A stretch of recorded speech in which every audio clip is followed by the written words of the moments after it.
Bulldogs playing today in Athens, Georgia. Both these schools charter members of the Southeastern Conference, but over the years, Auburn has won the Southeastern Conference championship only one time, 1957. That was the year they were voted to their only national championship. Under Coach Pat Dye, however, the Tigers are back knocking on the championship door. Georgia today is trying to win a fourth consecutive conference championship. The Georgia defense has a tough chore today, no question about that, trying to stop the big Auburn team that runs out of the wishbone offense. Georgia's All-America rover back, defensive back Terry Hogue, did not play against Florida last week, a severe ankle sprain, and yesterday I asked Terry if he thought he would be able to play today. Definitely, I think I will be. It feels really good today, and if I get a chance at warm-up and it feels good, I think I'll be able to play. I don't see why not. You have said that you will start. I said that I will play.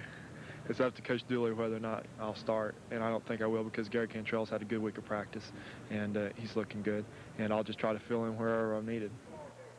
That's an All-American, fill in where I'm needed. He's a great player. There are only 4 major teams in the country now, Division 1A, using what you could call a true wishbone offense. Remember the days back in the 60s when a lot of people used it. But right now, only Air Force, Mississippi State, Wyoming, and Auburn use the wishbone offense. The wishbone name comes from the positioning of the backs behind the quarterback. Triple option choices for the quarterback gives it its versatility and its deception. You can call it a first down offense with big play potential, and Randy Campbell runs it for Auburn sometimes brilliantly. Campbell weighs just 165 pounds, but he does not make many mistakes. And his coach, Pat Dye, says this about him. Randy Campbell has been the catalyst of our football team in the last 2 years. Lining up at left half in the wishbone, number 6 will be Lionel James, senior, 5'7", 170. Averaging better than 6 yards per carry, and despite his size, he is a solid blocker.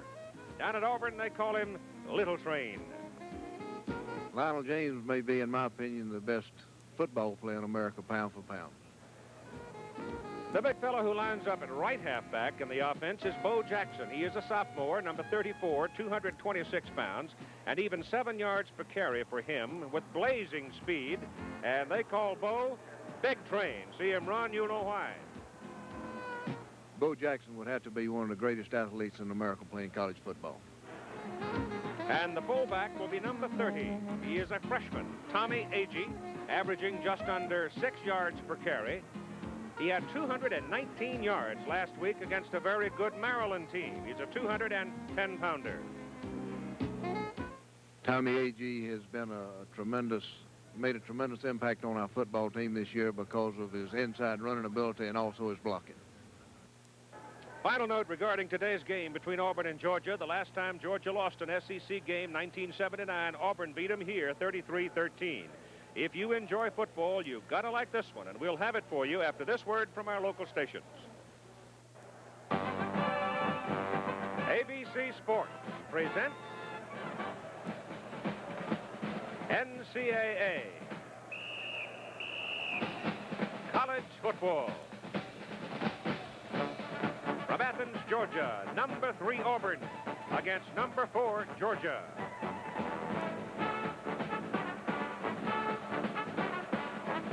Auburn coach Pat Dye, All-American guard at Georgia. Key people for the Tigers. Running back Lionel James, big little man. Big man Bo Jackson. Georgia coach Vince Dooley played quarterback at Auburn. Key Georgia people today, quarterback John Lastinger. And All-American rover Terry Hogue coming off an ankle injury but will play. NCAA College Football. This ABC Sports Exclusive is sponsored by Chevrolet, official U.S. cars and trucks of the 14th Olympic Winter Games. Chevrolet and you taking charge. By Anheuser-Busch St. Louis, Brewers of Michelob. Some things speak for themselves. By U.S. Armed Forces, it's a great place to start. And by Goodyear, makers of Arriva, the all-season radio. And ready to come into old Sanford Stadium that's jam-packed, the white-shirted Auburn Tigers. They only stumble on their schedule to a record of 8-1. They lost the second game to the Longhorns of Texas. The head coach, Pat Dye.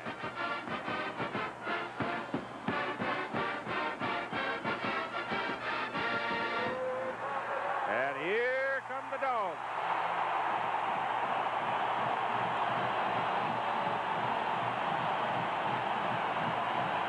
Only a tie in their second game, marring Georgia's schedule. But it took a 99-yard drive in the third and fourth quarter last week to get by Florida 10-9. The head coach, Vince Dooley. And hello again, everybody. I'm Keith Jackson, along with Coach Frank Broyles. Teams ranked third and fourth in the nation. The highest-ranked teams that are going to meet head-on, I guess, this whole season, at least in the regular season, Frank. And every cliche, every homily has already been said. It's just head-knocking time, I guess. Both teams are very physical. They'll line up and play toe-to-toe, jaw-to-jaw. And this reflects the personality of their coaches, who believe in running the football, playing defense, and kicking the ball.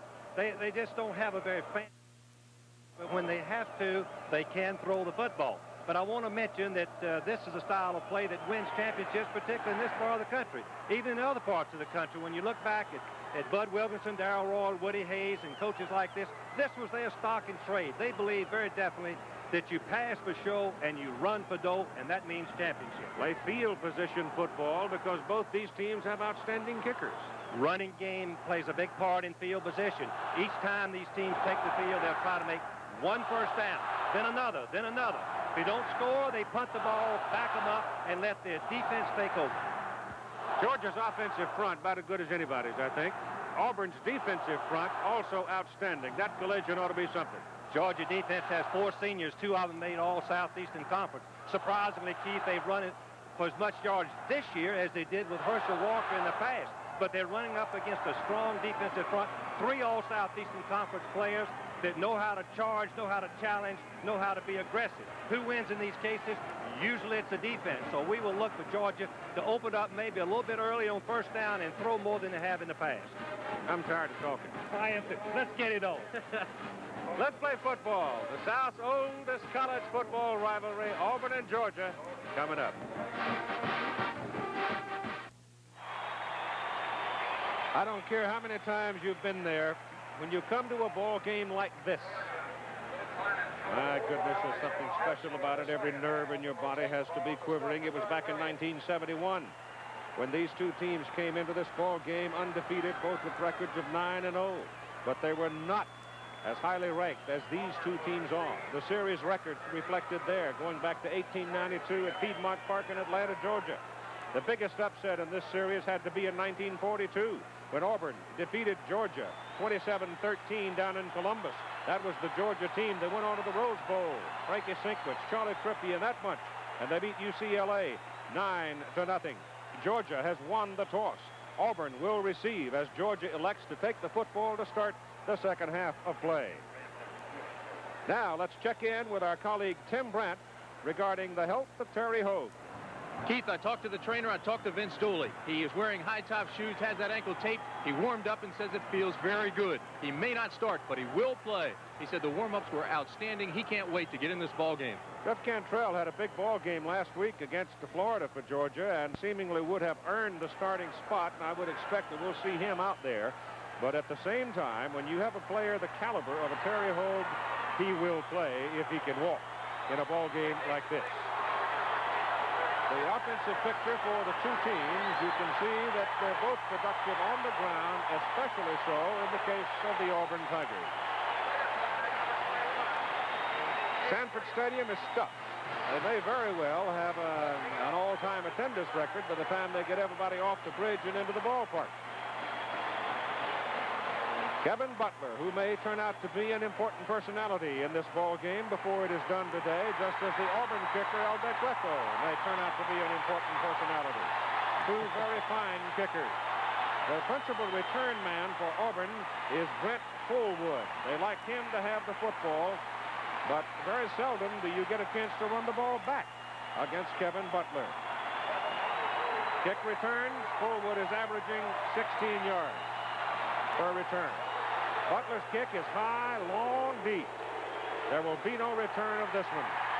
So one more time, Butler makes the opposition start at the 20, and it'll be Randy Campbell pulling the trigger. Bo Jackson will line up at right halfback at 226 pounds. Lionel James at left halfback at 170 pounds. And a freshman who was a dynamite performer last week with 219 yards, Tommy Agee. Chris Woods, wide receiver, 6 feet 185. The ball is put on the 20 now, and here's the first snap of the ball game for the Tigers. Auburn in white. They play on grass, real grass, here in Athens. The ball goes to Bo Jackson to the line of scrimmage, and that'll do it. The offensive front for the Auburn Tigers, Ed West, the tight end, 6'1", 235. At tackle, Steve Wallace, 6'6", 265. David Jordan, 6'6", 260. At center, Jan Cowart, 6'2", 230. Jeff Lott, 6'3", 270. And Pat Arrington, 6'6", 260. They are pro size up front. We'll set the Georgia defense for you in a moment. Second down and 10, Auburn from the 20. Out of the wishbone, Campbell bellies it down, goes outside to Lionel James, and James gets around the corner and gets a first down for Auburn. And that is a basic play out of the wishbone. Knox Culpepper made the tackle for the Georgia Bulldogs. The key block on the right of your screen, Bo Jackson, the leading ball carrier, also blocked. You can see that the pitch is to outside man as the Georgia end gets blocked. Watch it on the sideline right over here. Number 34 puts him on the ground, and James goes for the first down, something Georgia did not want to happen. The Auburn backs getting outside. From the 34, first down for Auburn.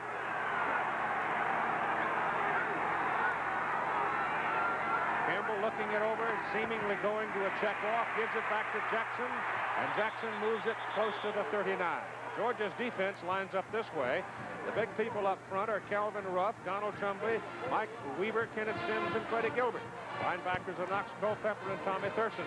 In the secondary, Darrell Jones, Tony Flack, Gary Crantrell, and Charlie Dean. But Terry Hogue will be very obvious before the day is gone. Second down and 6. Campbell gives it to Agee. And Agee, a freshman out of Maplesville, Alabama, is across the 40 up to about the 41. Credit. Penn State comes on in the final minute of that ball game up at State College to beat Notre Dame by a score of 34-30. And TCU leading Texas 14-12 in the third quarter. It was 14-3 at halftime. Second-ranked Texas having all it wants with a Horned Frog. Third down, call it 4 from the 41. And Campbell back quickly.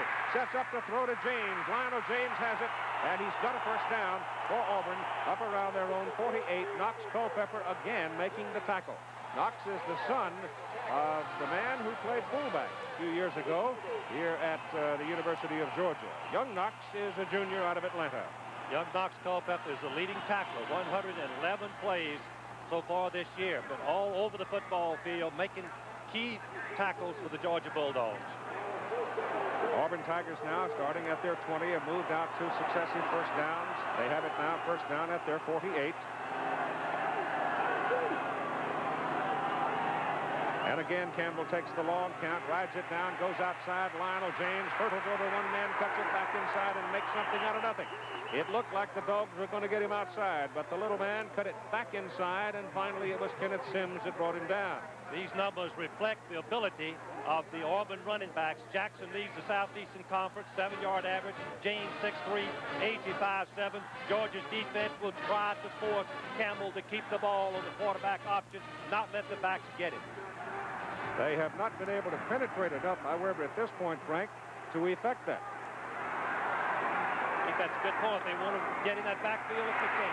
Jackson is missed in the backfield and goes for a first down after the miss as he reaches the Georgia 40. Knox Culpepper, number 48, coming after him and missed him.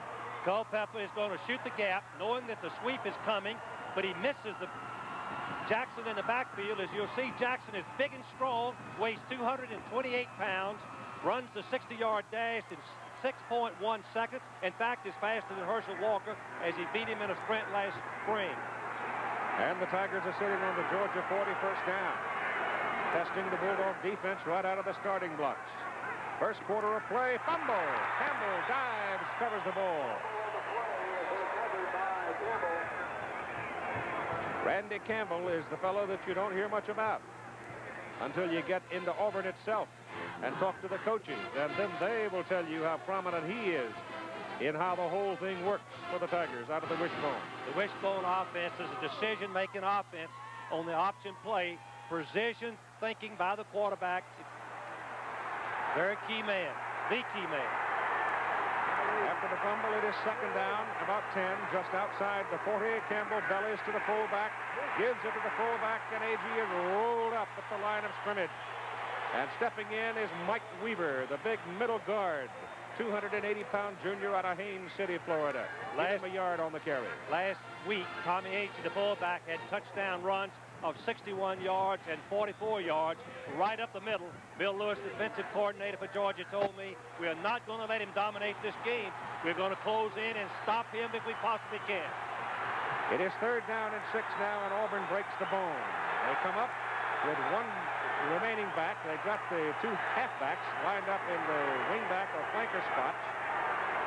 It is a passing down on 3rd and 9, but that doesn't always read pass. They throw swinging out on a screen to Bo Jackson, and Jackson fights his way down to about the 35, and there the Bulldogs get him and bring him down. So it'll be 4th down and 5 for Auburn. The strength of this Georgia defense is 11th in the nation right now, is on wide plays. They play up and down the line, seldom penetrate on long yardage, difficult to run the screen against them.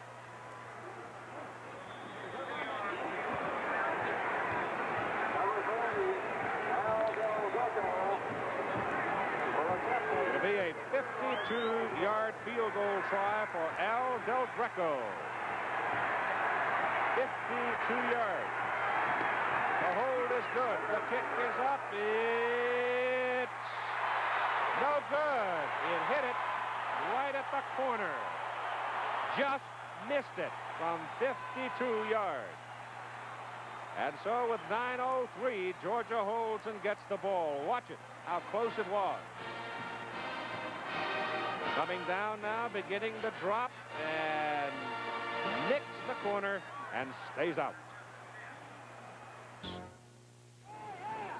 Georgia gets the ball for the first time. They get it at their own 35. Nothing conservative about Pat Dye's decision to try for a 52-yard field goal. In so doing, he gives Georgia the ball with the miss at the 35. Good field position.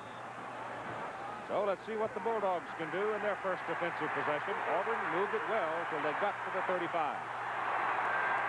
John Lastinger takes the snap, keeps it, gets it quickly in the air, and overthrows the intended receiver, the fullback, Barry Young. Here's a look at him. John Lastinger, 6'2", 190 senior from Valdosta. Keith Montgomery opens at tailback, 190-pound sophomore. Barry Young, the fullback. He started the season at tailback. He's a 210-pounder. Herman Archie's a big target at flanker, 6'5", 195. And Kevin Harris, the wide receiver, 6 feet, 195. And David McCluskey is now in at the I-back position for Georgia. He's a freshman, big fella, but they give it off to Young, the fullback. And Barry runs it up to about the 39 to pick up 4. Up front, the Bulldogs operate with Clarence Kay, 6'3", 235 at tight end. Winford Hood at tackle, 260 pounds. James Brown at guard, 250 pounds. The center is Keith Johnson. He's a 270-pounder. 255 pounds for the right guard, Warren Gray. He's a puller and a good one. Guy McIntyre, 6'3", 260 at the other tackle.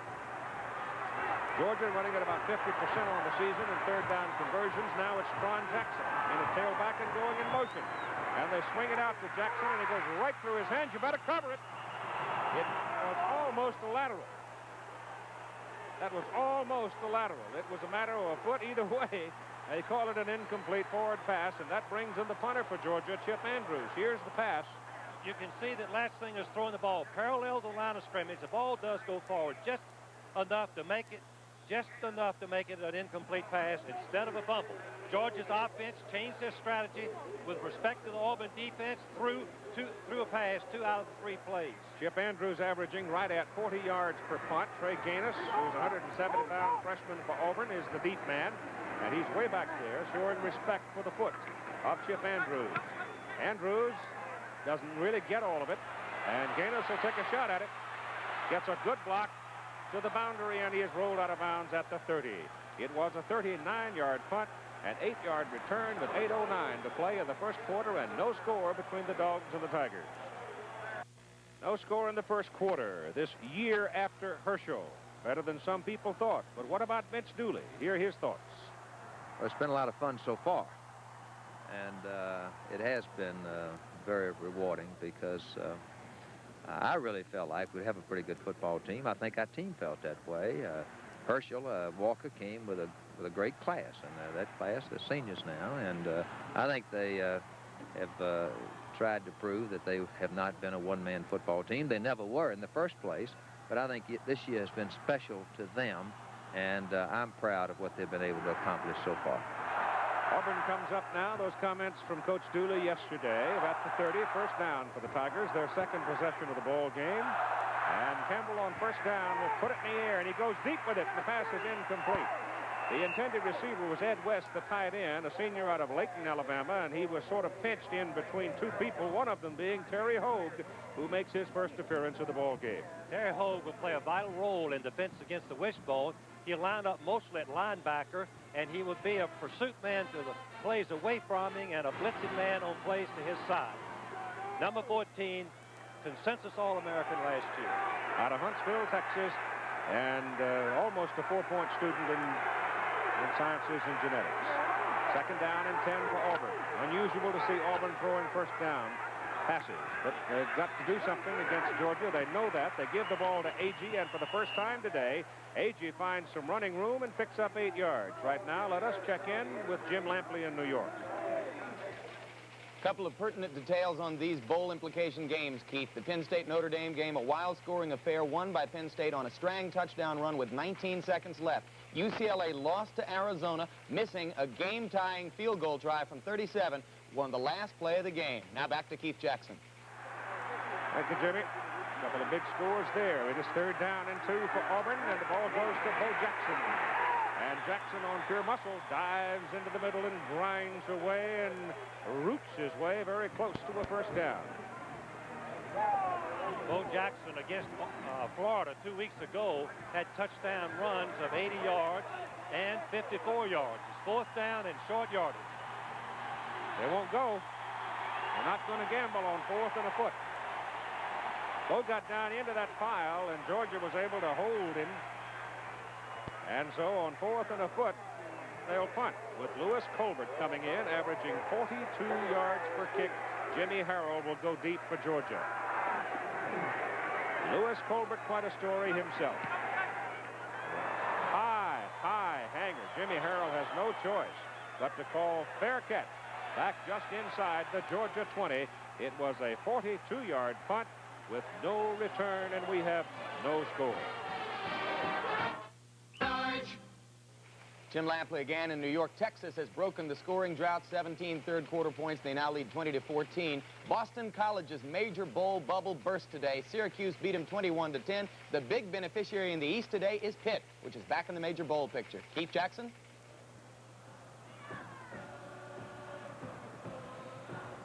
.706 to play in the first quarter. Georgia gets the football. First down just inside their 20-yard line.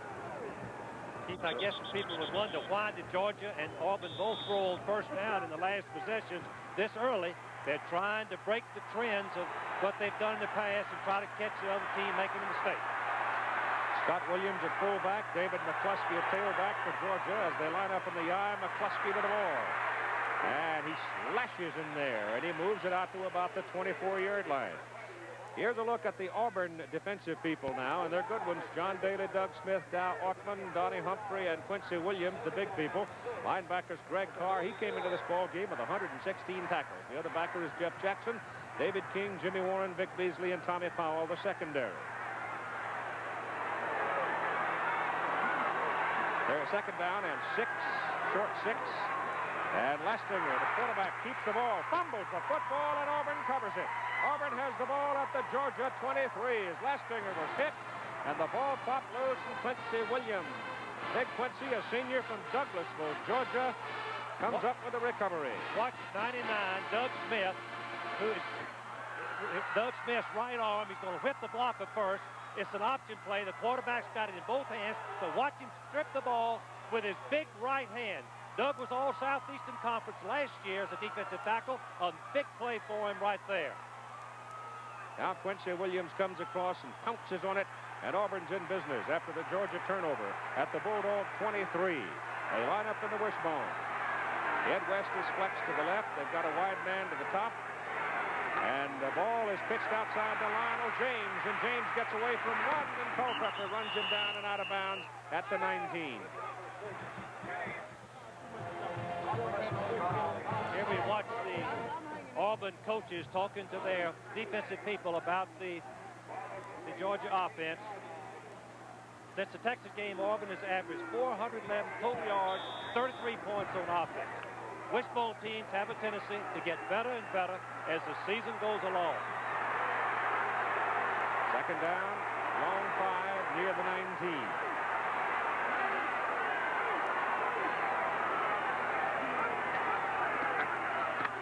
Hidden off to the fullback, kept by the quarterback, number 90, Freddie Gilbert, defensive end, senior from Griffin. Grabs Randy Campbell and throws him down. Freddie Gilbert, number 90, is the big playmaker for the Georgia defense, and he has been for the last 2 years. He has 20 plays where he's tackled opponents for a loss or sacked the paper. And he has 10 sacks and also 10 plays tackling for the loss. Just a great player, as the tackle chart shows. Third down and a short 6 for a long 5.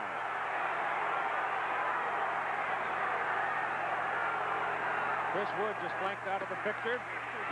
Campbell goes along the line, keeps it, and turns upfield and gets the first down for Auburn as he got inside the 15 and then cut it back before Darrell Jones brought him down. Campbell weighs 165 pounds.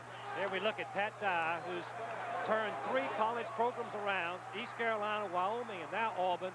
Randy Campbell, number 14, is the catalyst, to quote Pat Dye, own comments of this offensive unit. He has to make those decisions in both the running and passing. It is first down at the Georgia 12. Ball goes to Bo Jackson, bounces to the outside, and he's caught behind the line of scrimmage, breaks tackles, gets inside the 5, down at the 3. That's why Pat Dye says Bo Jackson's one of the best athletes in the country playing football. 2 Georgia people had him, and they just simply couldn't hold him. Bo Jackson is just a sophomore, but he is so big and so strong. He really doesn't know how good he can be. But watch this illustration of what a big man can do when he's got his shoulders turned downfield and wants to go for that goal line. Just a sensational run by Bo Jackson, the sophomore halfback from Auburn. The ball is on the 3. It is second down, 1.5 yards for a first down. 3 yards from the goal line. Campbell outside. James got a block. Touchdown. Bo Jackson opened the door for him.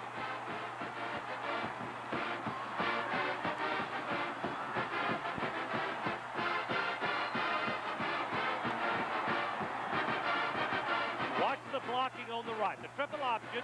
Georgia elects to stop the fullback, stop the quarterback. The great block of the defensive halfback Jones, number 17, lets James walk into the end zone. It'll go into the books as a 4-yard run. It was just outside the 3. They call it 4, and it's 6-0 Auburn. Here's the extra point try by Del Greco. The holder is Mike Mann, quarterback, and everything works to perfection. He's 34 out of 34 in extra points for the season, and at 4:34, Auburn goes on top. Number 87, Ron Middleton, the tight end. Watch him steal off the inside. When a ball carrier, when the fake goes in to the fullback, you have a chance to seal off the linebacker, Culpepper, allowing James to go in for the touchdown.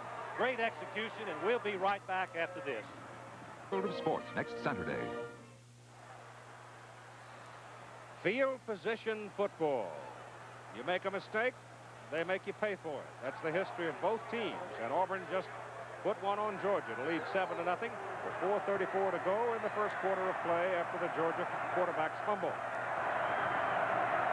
Darrell Jones is one of the deep men. Kick is well back in the end zone and out of bounds in the end zone. It'll come out to the 20 where Georgia will have it first down. ABC's NFL Monday Night Football just down the road from Athens. It'll be played in Atlanta. The Los Angeles Rams and the Atlanta Falcons getting after one another in NFC Western Conference battle. Be a good one. The Los Angeles Rams have probably the rookie of the year, and Eric Dickerson, the running back, really having a sensational first season for the Rams. Gorgeous day. Just a few wispy clouds. Beautiful day for a game of football. And Lastinger puts it up. Goes down the sidelines. The pass is incomplete. It was on the hands of Herman Archie. But Jimmy Warren was there with just enough bother to cause him to lose it. Archer is going to run a pattern that gave Auburn trouble last year in this ball game. Going out the flat. The quarterback fakes the ball to him. Then he turns deep. But since the halfbacks last year were burned on this for an 80-yard touchdown pass, Jimmy Warren is there. He doesn't play it very effectively. Archie had his hands on the ball, but couldn't hold it. Second down and 10. Handed off inside to the fullback, Barry Young. And the senior from Swainsboro gets about 2, maybe 3 on the plunge up the middle. And so it brings up 3rd and long for Georgia and probably another passing down. That's capacity here at Sanford Stadium. It has been sold out all along through the season. And it's going to put Georgia up among the attendance leaders in the country, obviously, with the addition here. They used to set them up on the railroad tracks up there where they could preload, but they've filled it in now and made it one of the bigger stadiums of the country. 11,000 Auburn people are here. Lastinger on an option, tries to cut it back up the middle, and he is nailed by 41, Pat Thomas, a sophomore linebacker. He just locked his legs, and Chip Andrews will come in to punt. So the Auburn defensive people are containing the Georgia offense quite well. They're doing an effective job. Georgia has changed their game pattern. They've thrown on first down on both series, both possessions, and it's been incomplete, forcing them into a punting situation. Trey Gaines goes back. Chip Andrews to punt. He averaged, his average coming in is just right at 40. His first punt was a 39-yarder, and Gaines had an 8-yard return. High hanger. And a fair catch is called by Gaines. And downfield, Auburn will have it first down at the 34. Yesterday, in talking with the coaches, I visited with Pat Dye about the makeup of this team. This football team is hungry. It's made up of a group of seniors that had a lot of faith in me and our staff when the transition was made several years ago. Had a lot of faith in Auburn to come there under the circumstances that they came there. And a group of young players, sophomores and freshmen, that believed in a dream when we went out to recruit them 2 years ago. And that's what this football team is made up of. And it's been a very exciting season and a very rewarding season, and we're excited just to have an opportunity that we have today. The opportunity they have today, as you saw Jackson pick up about 3 yards, is this. If they beat Georgia today, they'll snap a string of 23 consecutive wins in the conference for Georgia. They'll snap 24 straight wins between the hedges. They will guarantee a share of the SEC title, and quite possibly, if they can handle, in fact, if they can handle Alabama December 3rd, they'll go to the Sugar Bowl. Up the middle, Jackson. A little delayed draw to Bo Jackson, and he blows it out of there and picks up a first down at midfield where Tony Flack brought him down. This is a play that Auburn has had it. The play starts to the right. Georgia linebackers move very quickly in that direction. The hand back to Jackson going, and you can see the natural hole that was made by the fake to the right, coming back to the left. Jackson nearly scored. They don't give him midfield. They mark it close to the 49, just inside the 49 for the first down. Jackson now 35 yards on 6 carries. First down pass by Campbell down the middle. Incomplete. His tight end, Jeff Parks, was open to him, and he missed him. Looking at scores, Nebraska out 6-0 over Kansas in the first quarter of their ball game. Illinois headed for the Rose Bowl. That will lock it for them right there. That's their ticket. And SMU leading Texas 9-0 at halftime. And BYU, Colorado State. Gordon Hudson was hurt, their great tight end for BYU, and it hurt them some. Florida was a winner today over Kentucky. And Alabama and Southern Miss in a pretty good football game. Second down, 10 Auburn, just short of their 49. They lead 7-0. 2 minutes to go, first quarter. Campbell with the ball, going down the line, turns it back inside. Perry Hogue had come up from the rover back position, and he took away the option man. He was shoulder to shoulder, in fact, a huge shadow over little Lionel James, and there was no way that Campbell could get him the ball. This is the strategy that Georgia wants to use. Stop the fullback, stop the pitch, and make Campbell, who only has slightly more than a 1-yard average running the ball, keep it on the option play. Very well played by the Georgia defense. Upset there as Virginia bounces back after a loss to Georgia Tech to beat North Carolina. And the Tar Heels having their problems in the latter portion of the season. On 3rd and long, 3rd and 7, Campbell has good protection. Whips his pass, it is complete. Good to Jeff Parks. And Parks has a first down for Auburn at the Georgia 40. Good poise by Randy Campbell, the quarterback. Most wishbone quarterbacks won't stay in the pocket that long. They take off and run with it. But Georgia had no rush, gave him plenty of time to finally spot the receiver and hit the key first down pass. Georgia Tech rolling against Wake Forest. They have a chance to finish with a winning record in the ACC. Pittsburgh beat Army today. Panthers look like they're headed for a bowl game. Campbell on first down. 24th time this season they've thrown on first down. Bulldogs are chasing him. He gets his pass away, and it is incomplete. And he's lucky to get it back. And Darrell Jones is howling that Jeff Parks, the tight end, shoved him. Otherwise, he might have had an interception, but he gets no call. Georgia defense knocked Jackson coming out of the backfield down. He was the first choice receiver. He never did get up and get in the pattern, and Campbell was just trying to scramble and get rid of it, avoid the loss, and it could have been offensive pass interference on Parks' part down at the end of the play. Ball is at the 40 of Georgia, where it is second down and 10 for Auburn, and you've got 53 seconds to play in the first quarter. First win of the year for Yale. Armin Kosa's Bulldogs beating Princeton. Hogue comes creeping up along the line of scrimmage. Let's see if he comes on a full blitz. He does, but he's behind the play. They hand it off inside to Lionel James, and it's the first time today that they have sent Little Train up the middle, and he gets something out of it. The Georgia defense continuing to do their part. The lone touchdown for Auburn was set up by a fumble by the Georgia offense. The defense doing a good job of containing the Auburn offense. Tim Jesse comes in, number 25, 200-pound sophomore from Alabama. Replacing Bo Jackson at the right halfback spot. Jesse has very good speed. He's a rangy sort of a fellow with a big stride. Here's again that offset now as they line the two halfbacks up in a flanker spot and give the ball to Tommy Agee. And Agee will not get the first down. Freddie Gilbert was the man that slowed him down, and then he got some help. And Calvin Ruff, number 86, really put a shoulder on him and knocked him away from the first down marker. Fake pass and run by a wishbone team aren't usually effective for the simple reason they don't throw that much to get the Georgia defense to take the bite and rush the passer, opening up a natural hole. Georgia defense showed their speed, their ability to play the fake pass and run. 4th down and 4. Bo Jackson has come back into the lineup, and Auburn's going to go. The ball is at the Georgia 34. So they'll either leave it in around the 30 for Georgia, or else they'll get themselves a first down. Campbell coming down the line on the option, turns back in the middle, sticks his head down and dives for it. It just depends on the mark. Chief, they did not give him a spot for the first down. It's short. Georgia takes over. And the first quarter comes to a close. The Georgia defensive unit have their spirits picked up by their hold on it. And after 15 minutes of play, it's Auburn 7, Georgia nothing. Cool, bright, sunny day in Athens, Georgia. The Bulldogs yet to make a first down in the game. Have the football at their 31, first down. Auburn leading 7-0. Archie goes in motion, pitch back to Montgomery. Keith Montgomery tiptoes around the left side and moves out to about the 34, where they knock him out of bounds. And here are your first quarter stats. You see Georgia's having difficulty in moving the ball. 2 possessions, no first downs. Auburn has moved the ball effectively between the 30-yard lines. Got a break, the untimely fumble by the Georgia quarterback, setting up the one touchdown. Auburn dominating both offensively and defensively in this first quarter.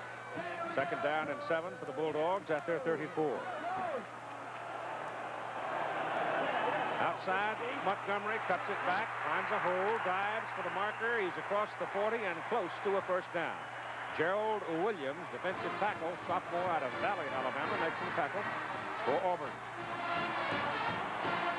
They will measure. The referee is Dick Burleson, the umpire Harold Johnson, linesman George Shuford, line judge Bill Shore, field judge is Rom Gilbert, and the back judge is Billy Tees. Just short. Third down and inches for Georgia. As we look at the officials, I would like to point out that the change in the Georgia offense this year is option plays with a quarterback, Lastinger, keeping the ball and making yardage. He's averaging over 4 yards a try, rushing the football, and that does include the sacks at average. They send in a second fullback, Scott Williams. David McCluskey, a 215-pound freshman from Rome, goes in at tailback. So they try to get as much leverage as they can. It figures Young will get the ball. He does. And he's got the first down. That thick Georgia offensive line gets a good surge most of the time. Jimmy Harper and Guy McIntyre, both all SEC last year returning. You had to pick and match it between Auburn's defensive front and Georgia's offensive front are the strengths of this football team. That is the first down of the ball game for Georgia. Ball is sitting at their 42 with Montgomery and Young now. The setbacks behind Lastinger. Oh, man. John gives it to Montgomery, and down he goes. Shooting through. And making the tackle is Gerald Robinson, the defensive end. A big sophomore from Notasulga, Alabama. Number 99, Doug Smith, was all conference. Let's see what happens to him. Up the top of your screen, you're going to see Guy McIntyre, number 94. The old saying of the offensive coaches, keep your face and stay off your face. That means you can sustain your block. That's the perfect example by Guy McIntyre. Ball is on the 39, a loss on the play of 3 yards, second down and 13. Lastinger showing pass, puts it up, got a man wide open and missed him. Kevin Harris had broken free by 3 yards, and Lastinger's pass was wild. He's 0 for 4 now. Keith, the theory behind that play is we've watched Vince Dooley, who's one of the most highly respected and admired people in our profession, won national championship, 6 Southeastern Conference, 14 bowl games. Really a great football coach. But Georgia was taking advantage of the eagerness to tackle of David King, their fine quarterback. He took the fake receiver wide open for the touchdown. Third down and 13. Lastinger trying to touch it downfield. He's wild again. He had Harris in between backs and tried to touch it into him, but he missed him by a good 4 or 5 yards. So Lastinger having a rough start in the ball game. Well, you're going to see Harris. He's not going to be very open on the boundary. He's got Quincy Williams and Robinson in front of him. Lastinger does playing very wisely as far as I'm concerned. He overthrows him right here, gets the ball out of bounds. Lastinger's not known as a passer on passing downs. Mostly play-action passes on running situations. I know a lot of quarterbacks that would hit him right there, though, because he had a good 8 yards of clearance for quite a long time. High hanging kick this time by Chip Andrews. Dandy back at the 16. Craig Gaines. Oh, he's collared on the 22. 46-yard punt, 8-yard return, and a flag. The flag is back at the line of scrimmage. Could be on either Georgia or Auburn. Normally on a situation where the flag was dropped, could be defensive holding. Let's wait and see what the options are. Must be complicated. Personal fouls on Georgia. I thought it was looked like down almost a clothesline down there on Gaines. Well, let's see where they're going to mark it from. Keith, I'm glad you mentioned the clothesline because that's something that's been made illegal in college football. You cannot tackle with an extended arm in the face. Cannot make contact, so they're going to go back and make Georgia kick the ball again. Andrews had hit a 46-yarder. Gaines had an 8-yard return. So the personal foul is going to back Georgia up, and Auburn should get the football in very good field position with 12 minutes and 44 seconds to play in the first half, and the Tigers leading Georgia by a score of 7-0. Under these circumstances, I think that's a good decision. First is Broadway had gotten off a beautiful punt. Excuse me, Andrews had gotten off a beautiful punt, and here's the call. Personal foul on the kicking team. Replay 4th down. And it just backs Georgia up and forces them to kick again with a chance to something to happen dramatically in Auburn's favor. Standing at the 10, should hit it around the 14-15. If he gets it over the 15, Auburn's going to have a chance to block it because they've got 10 men up. Now they drop 1 out, 2 out. Still 9 people up there. Not as good a kick either. Sort of shanked it off the side of his foot and takes an Auburn bounce back upfield. So that's a difference from the 22 up to the 48. That's a 26-yard difference. 12:33 to play in the first half. Keith and Frank mentioned the Lassinger's wild throws in that last series. I just talked to John Williams. He says he is going in next series to be the quarterback for the Georgia Bulldogs. Todd Williams, considered by some a little better passer than John Lastinger. He's a sophomore out of Waycross and figures the heir apparent to the quarterback job for next year. He played quite well in the opening game, actually, against UCLA. And Keith, he brought the Bulldogs back to a tie against Clemson in the 4th quarter with some outstanding plays.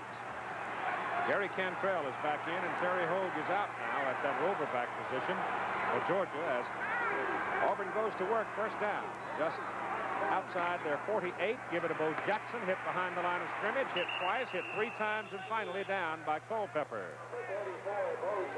Tommy Thurston had a shot at him, but he is so big and so strong.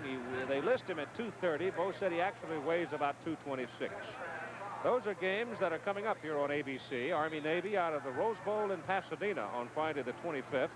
Then down to Aggieland we go for that annual between A&M and Texas. And then December 3rd, Alabama and Auburn at Legion Field in Birmingham. Second down, call it 5. Ball is at the Georgia 46. And Campbell's pass, good. Thrown quickly, good release to Clayton Buford. Buford had come to Auburn as a quarterback. I remember his freshman year, he played some against Alabama. Played pretty well as a quarterback. But he found that he could get more work and more playing time as a wide receiver, and that's where he's working right now. It's good for a first down at the Georgia 38.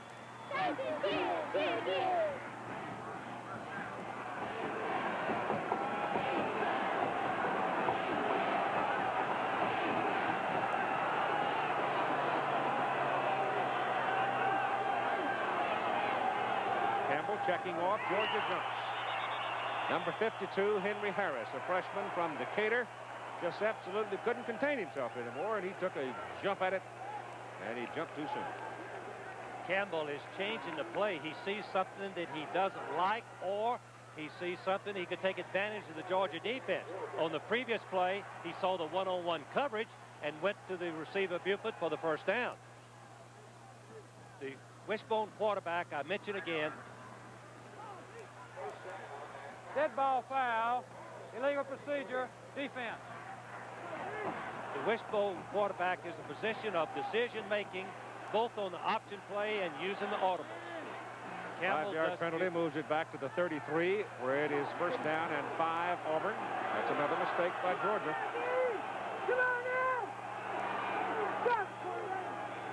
Campbell pitches it on a reverse. It goes to Buford, coming back. Good coverage by Georgia. And he runs it inside the 30 down to about the 29. Here again, Jim Lampley. Another big day for the statisticians in Nebraska, Keith. Mike Rozier in the 2nd quarter has 21 carries for 195 yards. This was his 3rd touchdown run of the day. He has broken Lydell Mitchell's season record for touchdowns rushing with 27 this year. He's going to have his 3rd straight 200-yard game. Back to Keith Jackson. Oh, that Nebraska, they can hit you so many ways, but in particular, Rozier. Wow. It is second down, 1.5 yards for the first down for Auburn. Ball at the Georgia 29. And Campbell keeps it. Gets the first down as he stops at the 26. The Georgia defense again keeping Campbell making Campbell keep the ball. The old theory, you bleed slow with a quarterback keeping the ball that's not a good runner. It gushes against you when you let Jackson and James and Agee break into that secondary. The Golden Eagle of Auburn, War Eagle in Texas, came from behind. They were trailing 14-3 at halftime, came back to beat the Horned Frogs of TCU 20-14. Jim Wacker almost pulling off one, and TCU has been a big problem for Texas through the years of their competition. Used to drive Darrell Royal crazy, didn't he? They certainly did. They have upset Texas late in November and knocked them out of the Cotton Bowl a number of times in the last 3 decades. It's first down, Auburn. Ball is on the Georgia 26.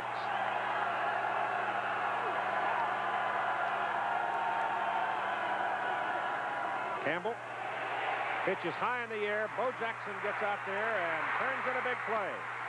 All the way down to about the 6-yard line of Georgia. Tony Flack finally brought him down.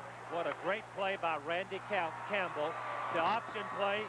He's going to pitch it out as he is being grabbed by the Georgia player. The fullback is not there. Fullback blocks Culpepper. Makes a tremendous block. Watch him just throw the ball out. Now watch this big train Jackson turn it on. 18, Dean misses him. And he outruns a couple of Georgia Bulldogs, and finally Hogue comes all the way across to assist in the tackle. Underneath that stack was Tony Flack, number 8, and he's the man hurt on the play. Jackson now, 8 carries and 60 yards for Big Bo, and it's first and goal to go Auburn at the Georgia 6. Pat Dye told me yesterday they have to devise ways to get the ball to Jackson at least 15 times a ball game, and to James 15 times a ball game, and so they run plays other than the wishbone to get this done on some occasions. That was a triple option that Georgia let the ball be pitched, something they didn't want to happen. I think it's interesting, too, as Flack now gets up and runs off the field. He's all right. But to give you an idea of something of the ability of Bo Jackson, Frank, he runs most of his plays left-handed. In fact, he is a right-handed person, and it obviously is easier to run right. But Jackson doesn't do it very often. Most of the time, he goes left. Keith, that's a very good point. It's awkward for him at best, running to the left. First and goal for the Tigers, Georgia 6. And it's Jackson. Back into the middle, picks up 1 to the 5.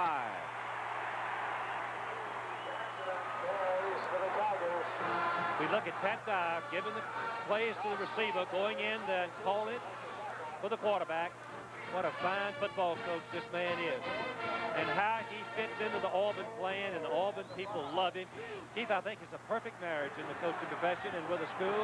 He loves Auburn, and Auburn loves him. Black is back into the lineup now for Georgia. Second down goal to go at the 5. Campbell gives to Agee. And he's right about the 2.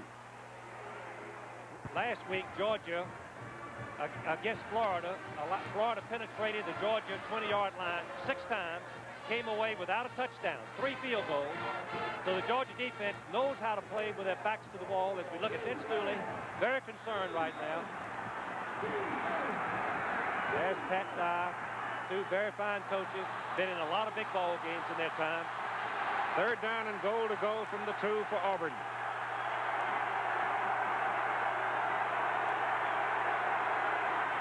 Campbell wants to throw.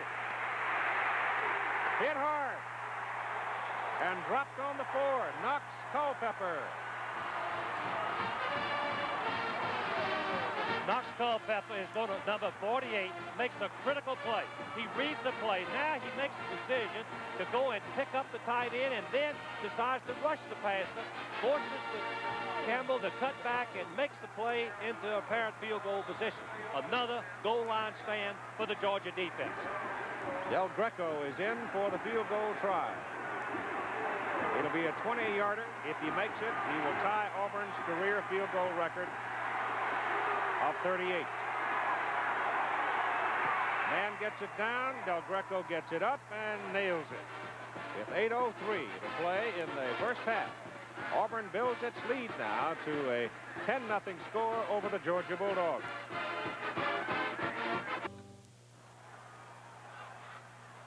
$10-0 ball game.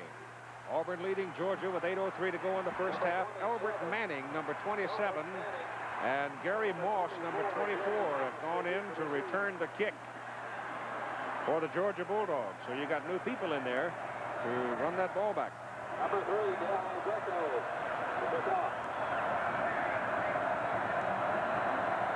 Del Greco kicks it off high. It's in the end zone. No, he's not.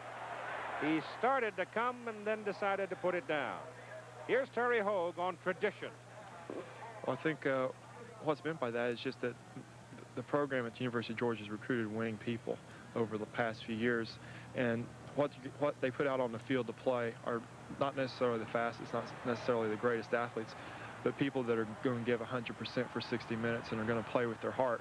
And as corny as that may sound, it's going to win football games for you if you're willing to fight it out until the last play and never accept defeat until the clock runs out. And I think that everybody on the football team has that attitude, that we're going to find a way to win, and we're just going to keep fighting until it happens for us. You saw the defense exemplify that. Now it's up to the offense to reflect it as well. Todd Williams has gone in replacing Lastinger at quarterback. They run an option play with Tron Jackson, and Jackson picked up about 3 yards. And talking to Vince Dooley about his running backs, he told me yesterday it's been difficult to recruit running backs because Herschel Walker was their tailback and would have been for another year. Georgia's net yardage right now is -3.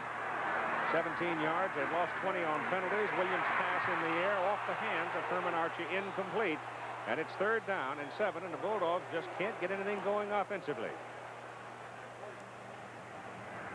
Todd Williams is a good option quarterback and has had better success passing than Lastinger. Number 15, changing quarterbacks can ignite the team on some occasions. That's what Georgia's hoping for right here. Auburn defense continues to outmuscle the Georgia offense.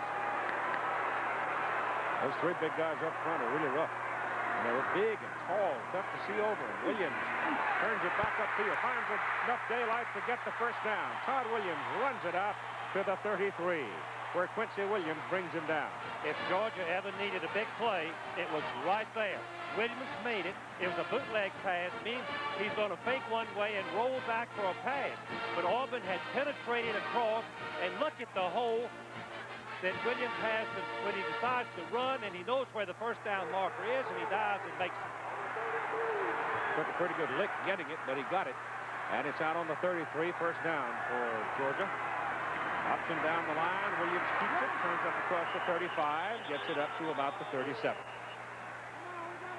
That's 4 yards, 2nd down, 6 coming up. And there's the time remaining in the first half of play, with Auburn leading 10-0. Georgia's offense needs to assert itself right here, make something go down, and where they can go down the field and have a chance to score before the half. Be very crucial for them. 2nd down, 6.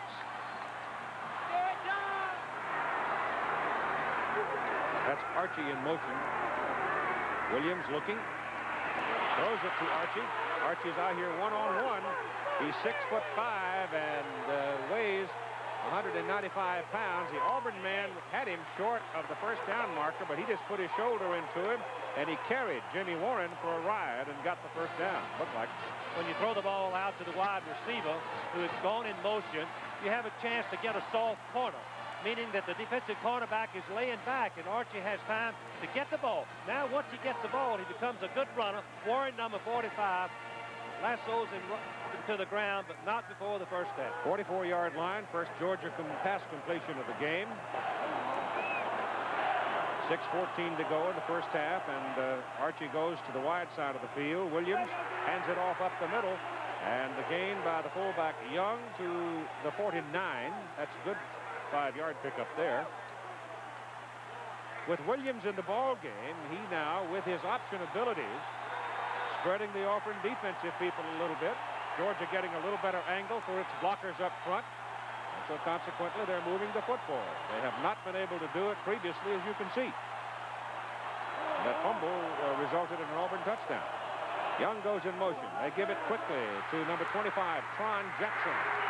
Jackson, the fastest of the group of backs, perhaps, but he could not turn it upfield as David King, a junior from Fairhope, Alabama, came in and brought him down.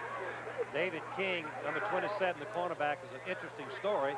He came on the Georgia campus 2 years ago and started after 1 week of practice on the first team and has started every game since. Came on the Auburn campus. On the Auburn campus, excuse me.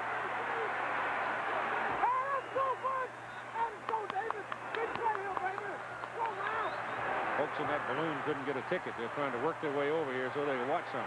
3rd down and 3. Short 3. They go back to Jackson, and Jackson won't get it.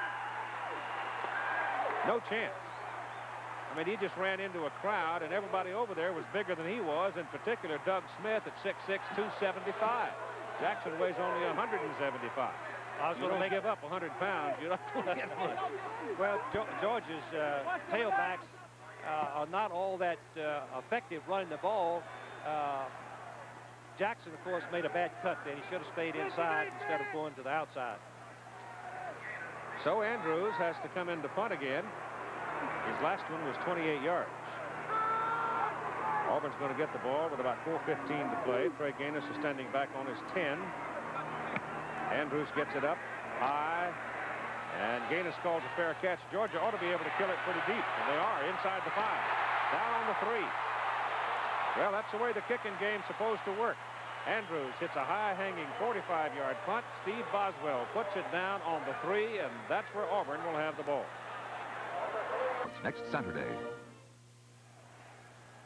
Number 3 ranked Auburn. First down at their own 3, leading number 4 ranked Georgia 10-0. The Georgia defense getting its back up here in the last series will try to hold them deep. You've got 4 minutes and 6 seconds to play in the first half. They'll try to give the offense some field position. This is one of those territories that causes a coach to fret considerably because a mistake here really hurt you. Auburn cashed in a Georgia mistake deep in its own territory. Give it inside to the fullback. No, they don't. They go outside to Bo Jackson, and Jackson runs him out of trouble, and he's still going. Nope, he hit the chalk. He hit the chalk back around the 31, near the 32. He almost broke that thing for 97 yards, but he did step on the boundary as he crossed the 31 marker. The amazing thing to me is that Auburn would run the triple option from their own 5-yard line. You can see that Georgia got caught inside, a block by little James on the quarterback flat. Hogue is now playing free safety instead of cornerback. He gets outrun by Jackson, but Jackson steps, I believe, right there. Oh, there he is, left foot coming down right there. Beautiful execution on the triple option, getting Auburn out of trouble. Gain of 28 yards on the play. It's first down Tigers at their own 31.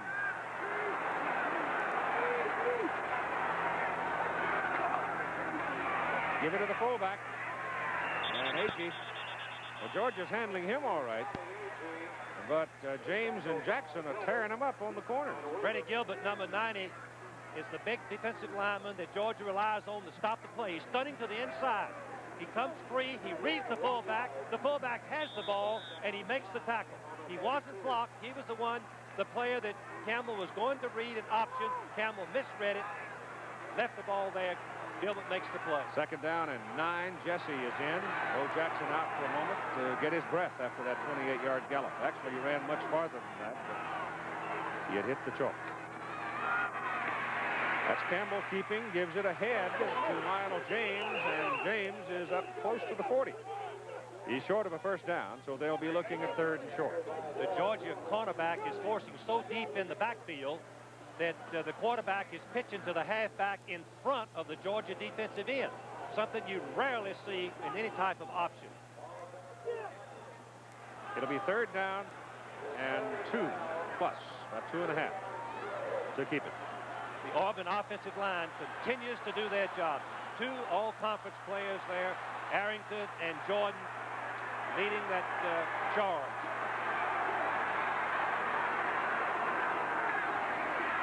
Outside, Jesse having trouble holding on to the ball.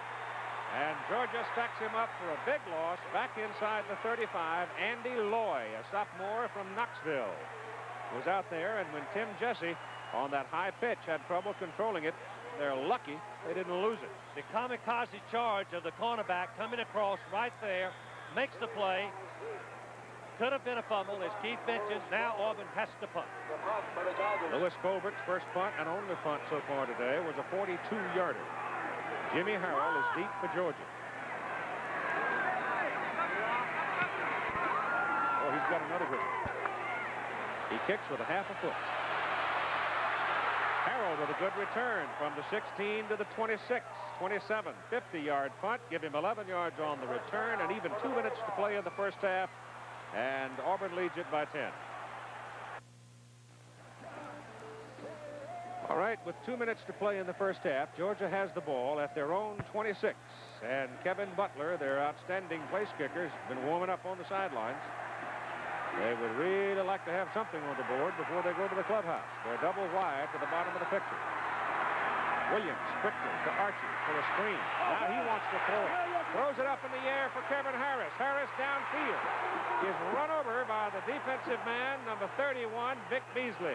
But the key to it is Beasley timed it just right and did not make contact with the intended receiver until the ball was there. A little razzle-dazzle. The play that Archer made yards on early in the game. Now he drops back and he throws the ball.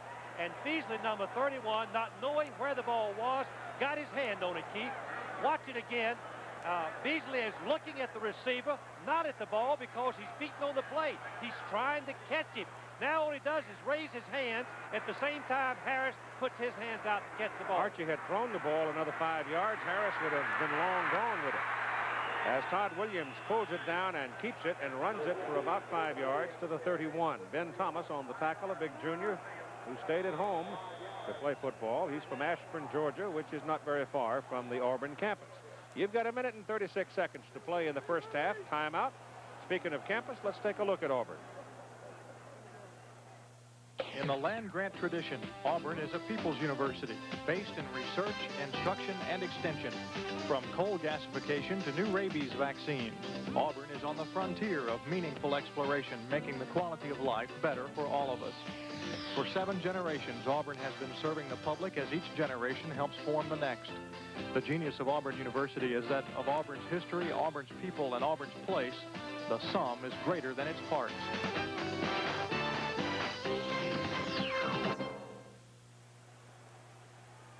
Well, you've had 2 Georgia mistakes, really, that have contributed heavily to a 10-0 Auburn lead, a fumble by Lastinger. Auburn stuck in the end zone. You had an illegal procedure or encroachment against Henry Harris. That kept Auburn moving, giving them a 1st and 5 situation, and they moved it on down. And now, if Herman Archie had been able to throw the ball just another 5 yards farther, Kevin Harris would have scored. But would have, and could have don't necessarily indicate blood relations, do they? 3rd down and 4.5 as Williams puts it up, and it is batted down. He delivered the ball, and he wound up hitting Greg Carr, the Auburn linebacker, right on the number. So it's an incomplete forward pass, and it brings up 4th down. Carr, number 54, has had a sensational year. The coaches say he's one of the best linebackers they've ever seen. He's right in the line of fire of the pass to Kay, and when he jumps, Williams just couldn't get the ball over his head. And that brings in Chip Andrews at 1 minute and 32 on 4th down and 4.5. He'll punt it away to Trey Gaines. His last punt was a 45-yarder. He has had 1 full one of 28.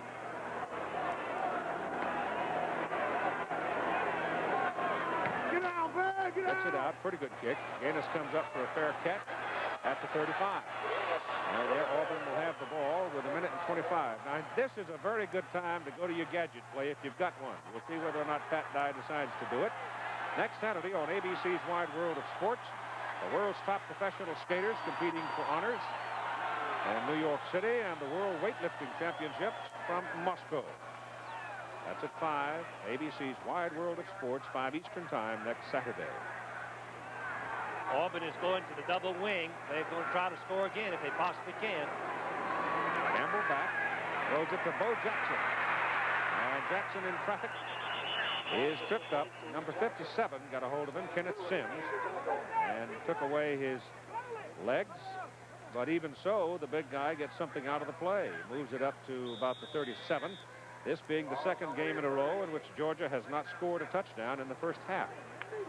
How good an athlete is Bo Jackson. He's the first Auburn athlete to earn 3 letters in 1 year in 30 years. Campbell keeping it. Jackson trailing the play. He's taken away from him. Campbell has to keep it. And little Randy runs for a first down at the Georgia 40 before Andy Loy shoves him out of bounds. So it's the Randy Campbell show right now. He's playing a sensational game. Once again, Georgia is going to force the quarterback to keep it. But where was the linebacker? The linebacker should have been scraping off into the gap inside the defensive end. But for some reason, he gets faked inside. Now, Williams uses his head right here. He wants to get outside and stop the clock. He picked up a good block by his wide receiver, and he does just that. Campbell has now run for 40 yards in the ball game. It's at the Georgia 41, and it's a first down for the Tigers. And the time, 44 seconds to play in the first half. They get all banged up inside. Looked like Campbell wanted to belly it to his fullback and then pull it out and go to James, but they got all tangled up inside. There's a penalty flag, and it looks like the penalty may be against the Tigers. The right tackle, Wallace, jumped offside. A little bit eager, wanting to get to the linebacker and block him. Well, having no gain on the play, Georgia elects to take the penalty, moves Auburn back to the 45. That is the first penalty. Dead ball foul, illegal procedure, offense, first down. What do we've had? One flag against Georgia and one against Auburn. They're whacking the daylights out of each other, but they're doing it within the rules. There were 2 fouls against Georgia. That penalty on the kick formation, punt formation, that ended up in the key play.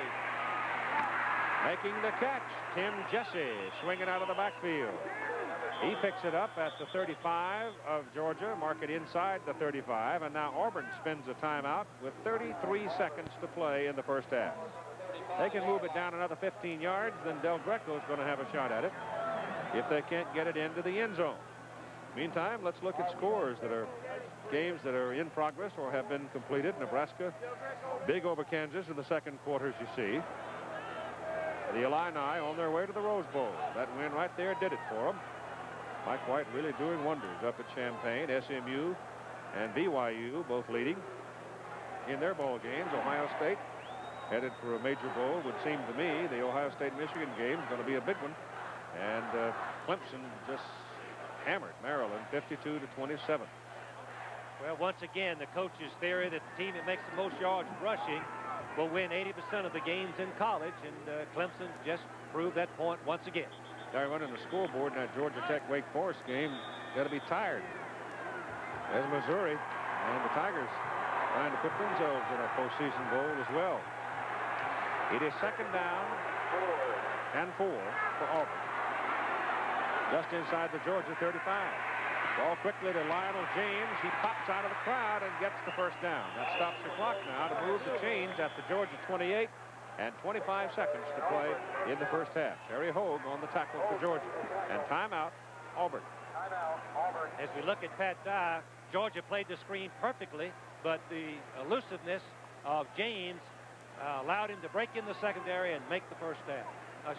Make the first down. Baylor becoming quite a factor in the Southwest Conference now, and UCLA had a chance to tie on a field goal as time ran out in the ball game out there. And Washington State trying to win their 6th against 4 losses, with Oregon, Paul Wiggin having been fired at Stanford during the past week. Interesting number about the Auburn football team. Their quarterback has not been sacked in 25 quarters. That's been a long, long time. Look at Ben Bennett of Duke, passed for 442 yards against North Carolina State and scored on the last play of the ball game. It was, what was it? 20, it was 21-6 or something like that. 26-3. 7 going into the final quarter. Keith, the key here is that Ben Bennett only needs, 56 yards to pass John Elway, and he has a chance, 246 to pass Jim McMahon, as the all-time career passing leader. From the 27 of Georgia, first down Auburn, 25 seconds to play, first half. Randy Campbell keeps it. They go to the tight side of the field, and Campbell. Did he get out of bounds? No, he did not, Keith.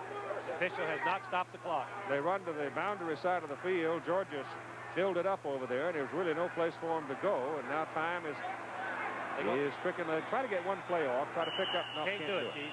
Nope. Can't do it. So with 6 seconds to play, I would think Del Greco will come on. Auburn has no timeouts remaining, and that's what we're going to get.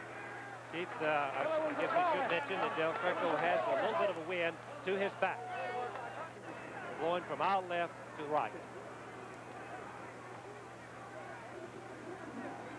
This will be a 42-yard field goal. Well, he's got plenty of leg for that. Yes. The holder is Mike Mann. The snapper is Brian Delaney.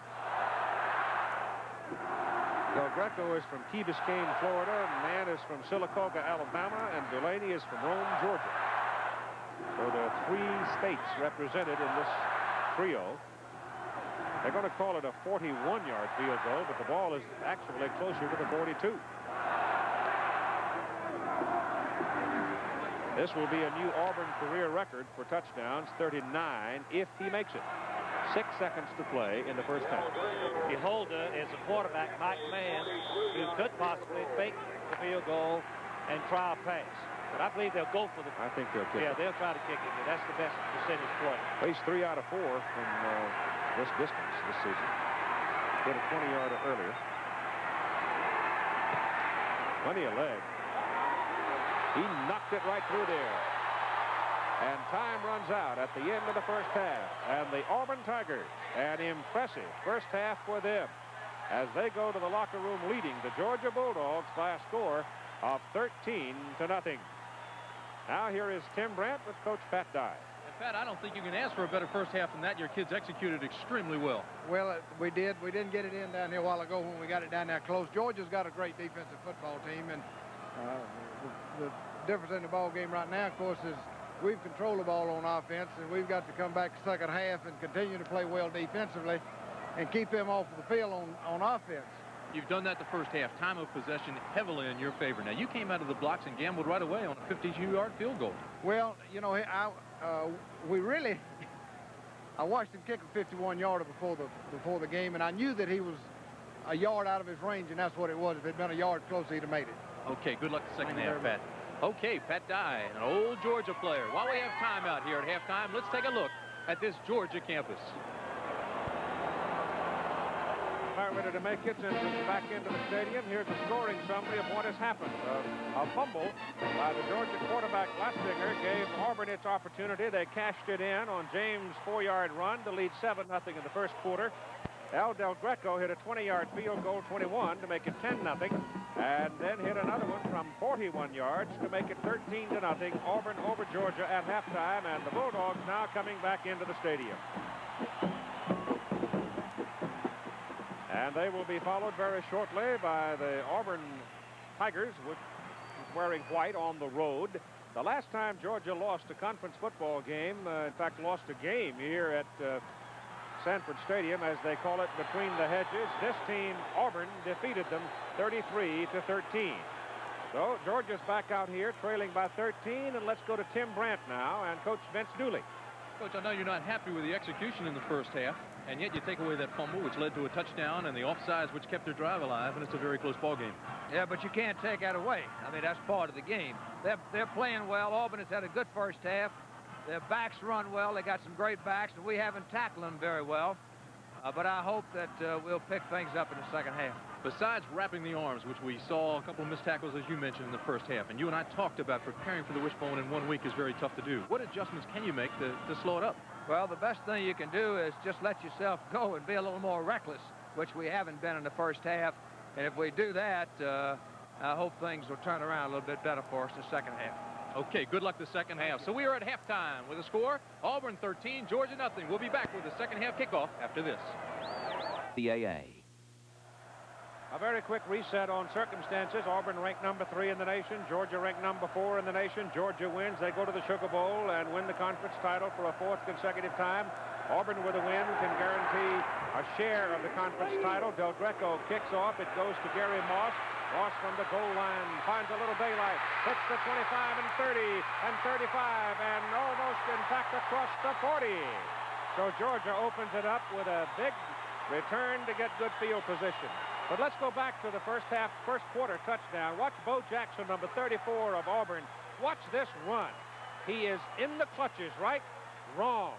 Watch the strength of the man as he runs and runs inside the 5, and from there, it was Lionel James who took it into the end zone. John Lastinger comes back at quarterback, and the pitch goes to David McCluskey, number 43, the 215-pound tailback, and he's out to about the 45. On the right side of the picture, number 34, Bo Jackson will throw a block that springs Lionel James. The tight end stepped back inside and sealed it from that direction, and Little Train waltzed in. So that's where we are after the 2 field goals by Del Greco. It's 13-0 Auburn, and Georgia now second down and about 5.5. And it's McCluskey into the crowd, and he's got a yard, and that's all. So Georgia will be looking at 3rd down and about 4. Lastinger started the game. Williams replaced him in the second quarter. Lastinger coming back now, trying to get something going with Montgomery, Young, and an assortment of other backs working at tailback. Herman Archie, a wide man, and Kevin Harris. Those are the big people up front. Barry Young, the fullback, and David McCluskey, the tailback, on 3rd down and 4 for Georgia. Lastinger bootlegs it out, looks and throws. Has a man, passes complete, caught by Clarence Kay, the tight end. Lastinger is on the money with his pass, and suddenly Georgia is down, 1st down at the Auburn 41. And Frank Broyles had come out snorting. They've got 15 fired up. Lastinger, number 12, as a starting quarterback at Georgia. He's 19 wins and 1 loss. This time he threw the ball right on the target. Kay is a fine tight end, caught it and made the 1st down. Montgomery is in at tailback now as they send Archie in motion. And the ball goes to Montgomery, and the blocking is pretty good up front this time for the tailback, and he hits it down near the Auburn 37. The big guys playing defense, John Daly, a 210-pound defensive end. Doug Smith, 6'6", 275 for Auburn. Dow Ockman is the nose guard, 265. Donnie Humphrey at tackle, 260. And Quincy Williams, the other end, at 215. Linebackers, Greg Carr, 6'2", 215, and Jeff Jackson, 6 feet, 225. It is 2nd down and 7, Georgia, at the Auburn 37, and Lastinger drops the football. Lastinger turning around to pitch the ball, just simply dropped it. So there's a loss back to about the 44. David King, cornerback, a good first half for David. The other corner is Jimmy Warren, 5'11", 180. The safeties are Vic Beasley, 6 feet, 185, and Tommy Fowle, 5'10", 190. It is 3rd down and 13 now for Georgia as they're backed up to the Auburn 44. Lastinger to throw. Has time. Loops it downfield, and it is incomplete. Deflected away, the pass intended for Herman Archie. It is kind of strange to me in this particular ball game, Frank Broyles, that Clarence Kay, their big tight end, one of the best in the country, has been thrown to only 1 time. Herman Archie, on the other hand, they've thrown the ball at him quite a few times without success. The ball was thrown late by Lastinger. Archie was open momentarily, but Powell, number 9, the defensive cornerback, came back and deflected the pass. So that opening flurry by Georgia, getting the ball over on the Auburn side of the field to start the second half, is turned away by the Auburn defense, which has been dominant so far in the ball game, forcing the punt by Chip Andrews. It's a tail dragger, and it goes into the end zone. He was trying to roll it out of bounds in the corner, couldn't do it. Auburn will come out 1st down at the 20 after a 44-yard punt. Calvin Ruff is a freshman, a red shirt, out of Eatonton at defensive end. Donald Chumley's a big tackle at 240 from Savannah. Mike Weaver, the nose guard, 280. And Kenneth Sims, 245. A tackle with Freddie Gilbert, an All-American, All-Conference, 250. Cox Culpepper, the leading tackler on the team at linebacker, and Tommy Thurston, 235, the senior linebacker. And it's 1st down now as Randy Campbell has had quite a day for the Auburn Tigers. He sets them up 1st down at their 20 with that wishbone offense. One of 4 teams in the country still using it. And the ball goes to Lionel James. Makes a good cut back into the traffic and picks up 5 yards. The Georgia defensive secondary, Darrell Jones, a senior at one corner. Tony Flack is a sophomore at the other corner. Flack has been hurt once in the first half, but coming back. Terry Hogue is a consensus All-American playing Rover, and Charlie Dean is the free safety at number 18. So it's 2nd down and 5 for Auburn. The Plainsmen have controlled the ball game to this point. Have made no real serious mistakes in the ball game so far. Campbell getting pressure. Knox Culpepper has got it. Back at the 21. Culpepper likes to blitz, makes the big play. He reads the play as a pass. He's coming. Campbell, the quarterback, is trying to scramble, and this is the first time that the Auburn quarterback has been tackled for a loss in over 26 quarters. Culpepper makes a great effort. He stays relentlessly after the quarterback. There he makes the play. Big, big play for the Georgia Bulldogs, and they needed it desperately. It'll be 3rd down, about 8 from near the 22. Belly it off to the fullback. Ami Agee, who had a 219-yard game against Maryland last week. Agee gets almost nothing out of it, and it brings up 4th down. So the Georgia defensive unit, which has played very well, does its job. And Auburn now will have to kick it away. Auburn punter is in the ball game. Lewis Colbert has had 2 kicks so far, a 42 and 50 yards. Averaging 42 yards on the season. Jerry Moss is deep for Georgia. No pressure on Colbert. Good high-hanging kick, and Moss has to call fair catch and does. But Georgia has good field position now. They have the football, 1st down up at the 42 after a 35-yard punt by Colbert.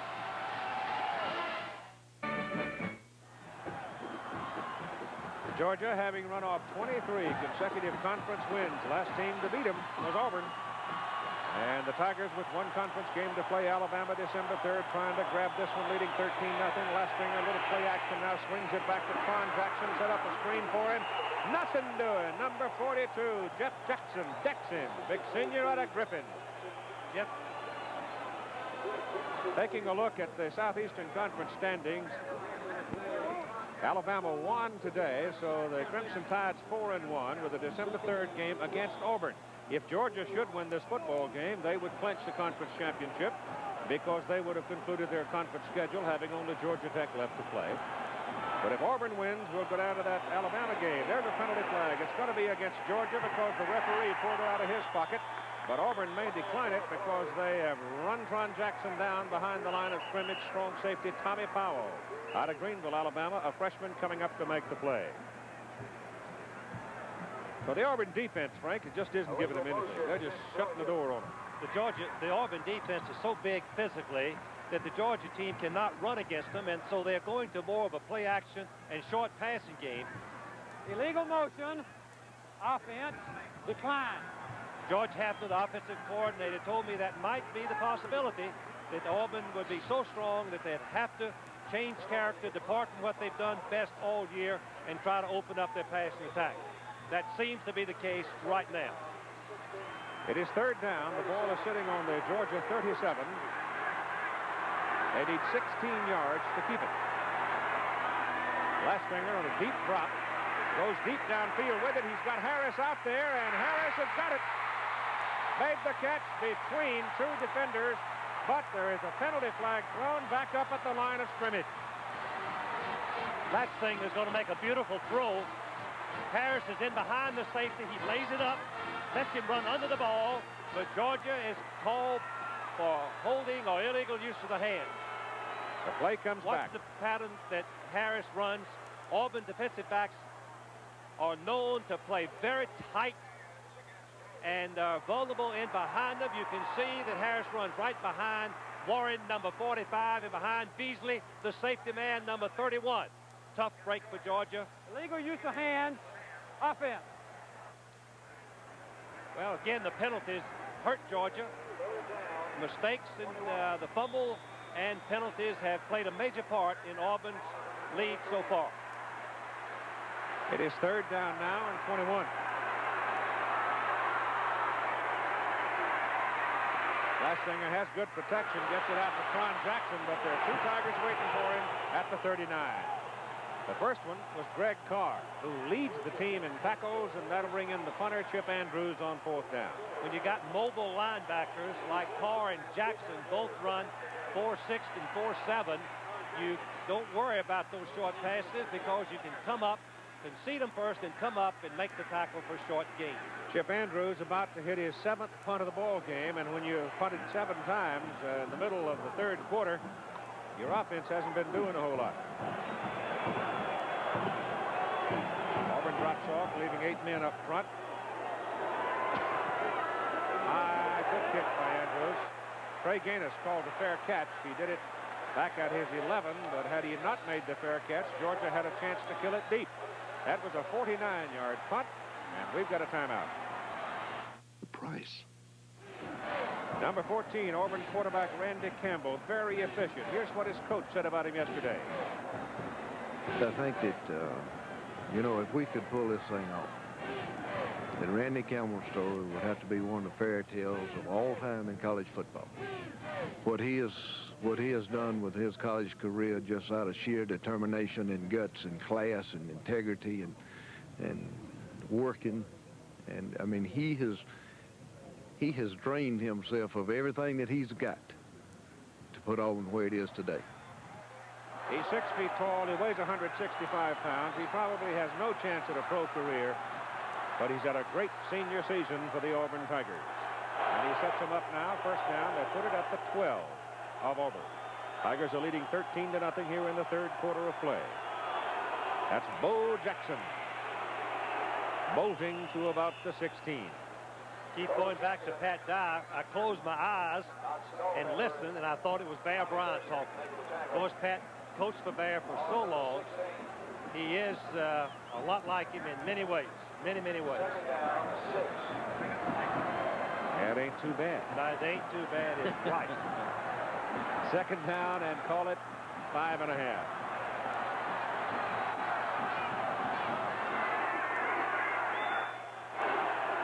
Option down the right side, a little crane. Lionel James hemmed in, cuts it back, breaks it out. Still going. 1st down, Auburn out at the 34. The Georgia defense played it perfectly. James should have been tackled or could have been tackled behind the line of scrimmage. You cannot play the option any better than Georgia plays it, but you have to make the tackle. As Vince Dooley said, they haven't been tackling good. Well, a lot of it is because of this young man right here. He's probably the most elusive ball carrier in the Southeastern Conference. Only 5'7", 170 pounds. Not much speed, but he's hard to tackle. And it's a 1st down. Ball is at the Auburn 34. Working the triple option to perfection. Of course, once they get in traffic, it's up to them, and Jackson and James have done a heck of a job, and this time it's Agee carrying. Lionel James has now passed 2,000 yards, Frank. He's got 2,008.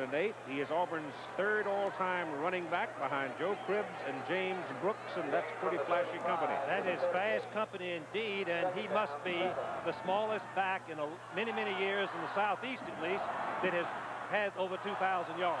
You look back over Auburn's history, and they have had great running backs year after year after year. Go back as far as you want, and they've had great running backs. It is 2nd down and 7. And Campbell options it down the line and keeps it to the 40. They'll be looking at 3rd down and 5.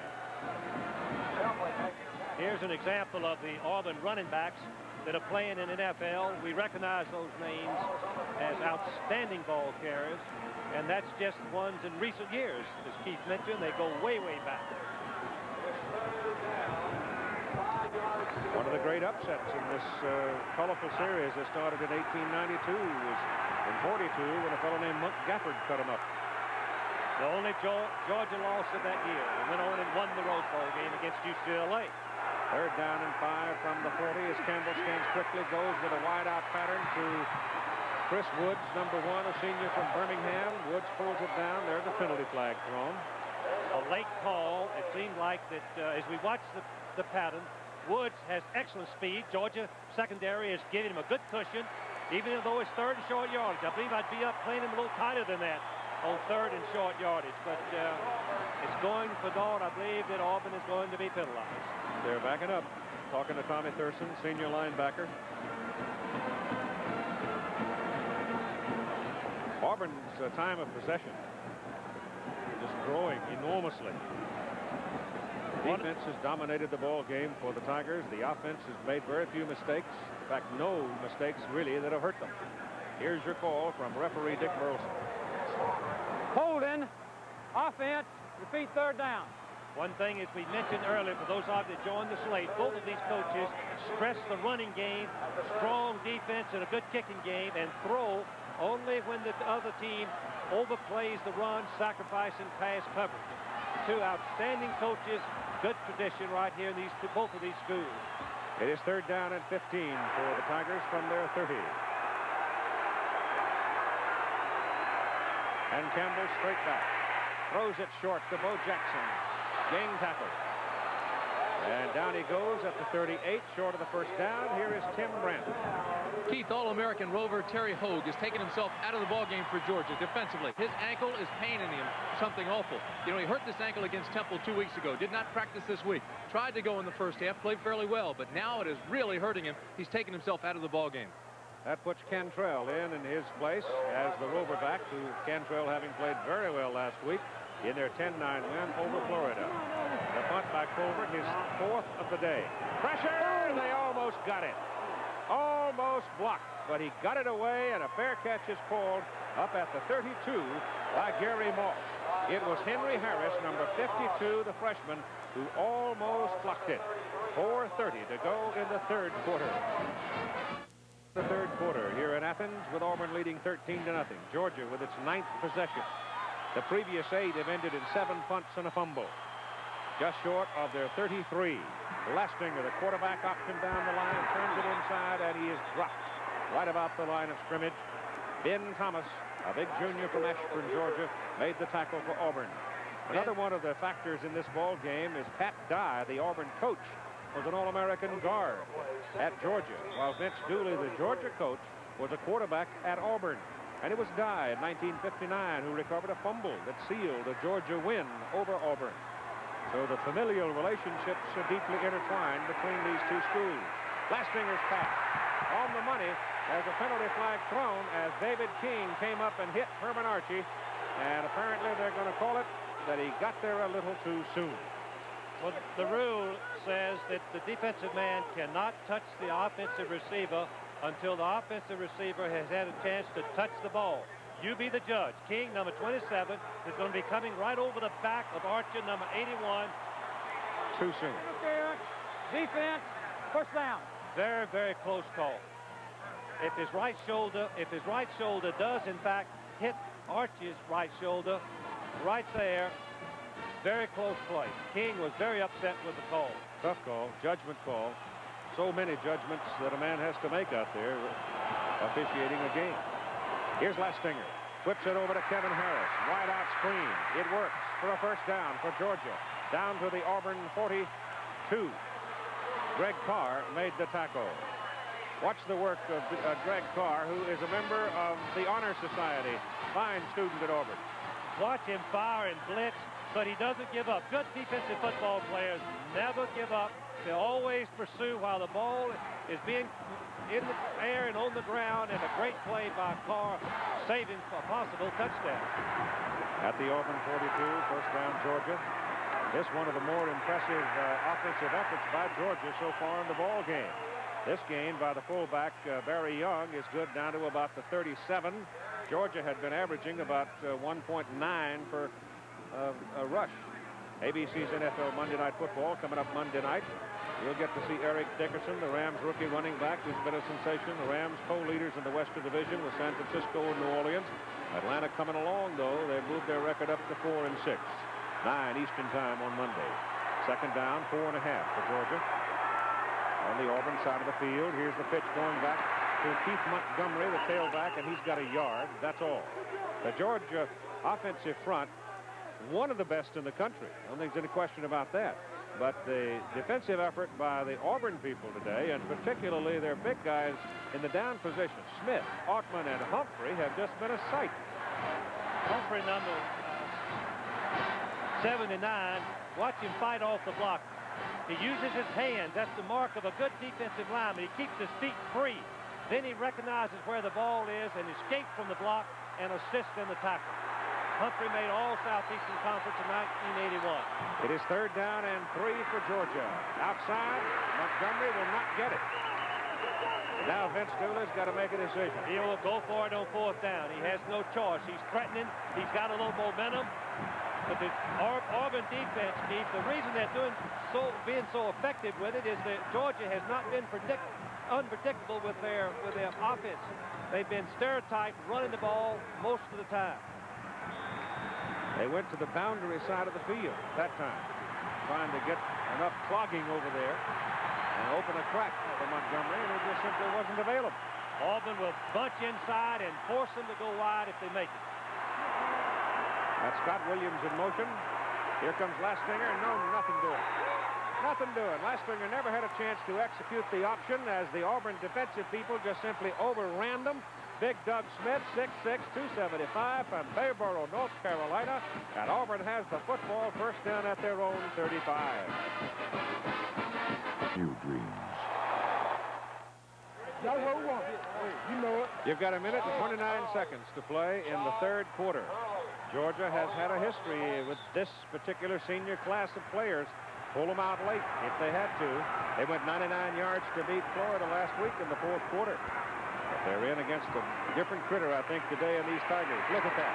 See that Campbell hold that ball for the last second, turn it loose as he was going down, took a solid lick from Andy Lloyd, but he got the ball to Lionel James, and James has got a 1st down. Nebraska rolling Kansas 47-0. Lionel James now with 9 carries and 75 yards in the game. Texas had to come from behind, trailing 14-3 at halftime to pull that out. And the Fighting Illini are headed for the Rose Bowl. That win today locked it. BYU is winning, continuing to win. Lavelle Edwards' team out in the Rocky Mountain country. From the 47-yard line, here comes Bo Jackson up to midfield. Up 3 yards. Donald Chumley, junior from Savannah, brought him down. Alabama beating Southern Miss 28-16. Alabama's got to go up and play Boston College yet. And then they play Auburn on December 3rd, a game that we'll have for you here on ABC. If Auburn continues to hold its lead and wins today, and if they can handle Alabama and Birmingham, they're on their way to New Orleans. In the Sugar Bowl, their 2nd conference championship. Last time they won it was 1957. Only time they've won it. 2nd down and 7. Campbell runs that belly series. Keeps the football. The ball is loose, and he rolled over on top of it and regained it as Freddie Gilbert had a hold of it. Oh, Freddie Gilbert, number 90, has to make some big plays if Georgia's going to win. He's been their big playmaker. He's crashed into the inside, gets blocked momentarily, but he has the ability to fight outside, and he makes a leaping dive and knocks the ball out, and it rolls right back. Campbell's alertness recovers it for Auburn. And the 3rd quarter is over with Auburn leading 13-0. We'll be back after this commercial message and the word from our local station. Have the ball at their own 46, 3rd down and 12. Leading 13-0. And Campbell back. Throws it short, and it is caught at the Georgia 49 by Ed West, the tight end, and he took a lick from Gary Cantrell, but he hung on. West is going to be crossing in front of the linebackers. Campbell just holds the ball until he gets open, but it's such a short game. Georgia's defensive people, Campbell in particular, make a fine play and stop him short of the 1st down. And in comes Lewis Colbert to kick. Gary Moss is deep for Georgia. 5th punt of the day for Auburn. One of a knuckleball downfield. Moss fine with it. Finds a little room. Comes across the 20, out to the 23. 3rd quarter statistics. Auburn's defense continues to dominate the game. The amazing thing is strikes out total yards for Georgia, 85 yards. They've been rushing for 250 yards a game. They've rushed for 46, giving Auburn plenty of opportunities to use their offense, and they lead 13-0.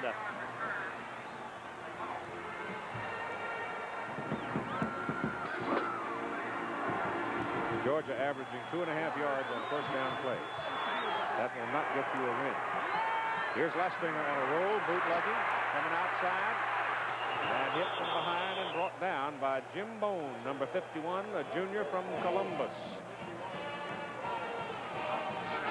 Here's the story on the Georgia possession. This just shows once again what field position would do. Auburn has moving the ball enough to start Georgia way back, as you can see, and Georgia not being able to do anything with the Auburn defense. Second down, 7. Lastinger goes the other way to throw it. Ball is deflected by number 93, Quincy Williams.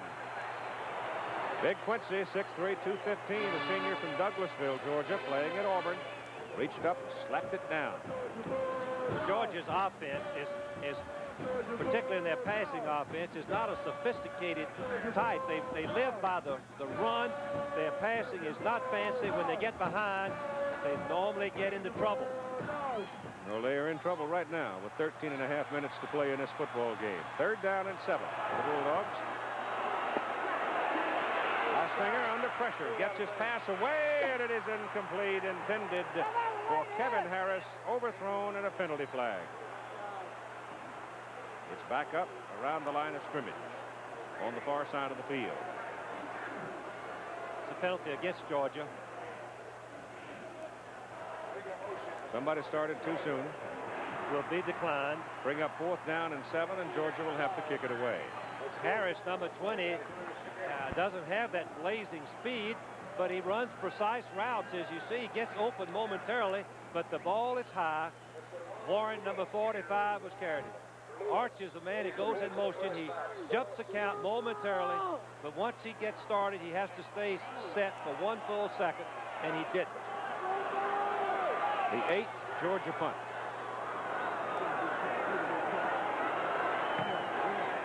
Good. Trey Gaines, fair catch at the 34. So the Tigers will have good field position. They're on 34 after the 40-yard punt, leading by 13. With 13:21 to play in the football game, Auburn now figures to stay on the ground and just challenge Georgia. Keith, to follow up, Georgia's got to make something happen by taking chances, something dramatic.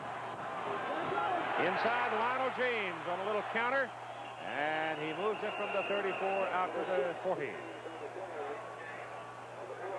Looked like for a moment that James was going to make a long run. The hole opened up, but Georgia defense reacted very beautifully and recovered and made the tackle. That's Todd Williams warming up on the sidelines. He came on in relief of Lastinger back in the second quarter.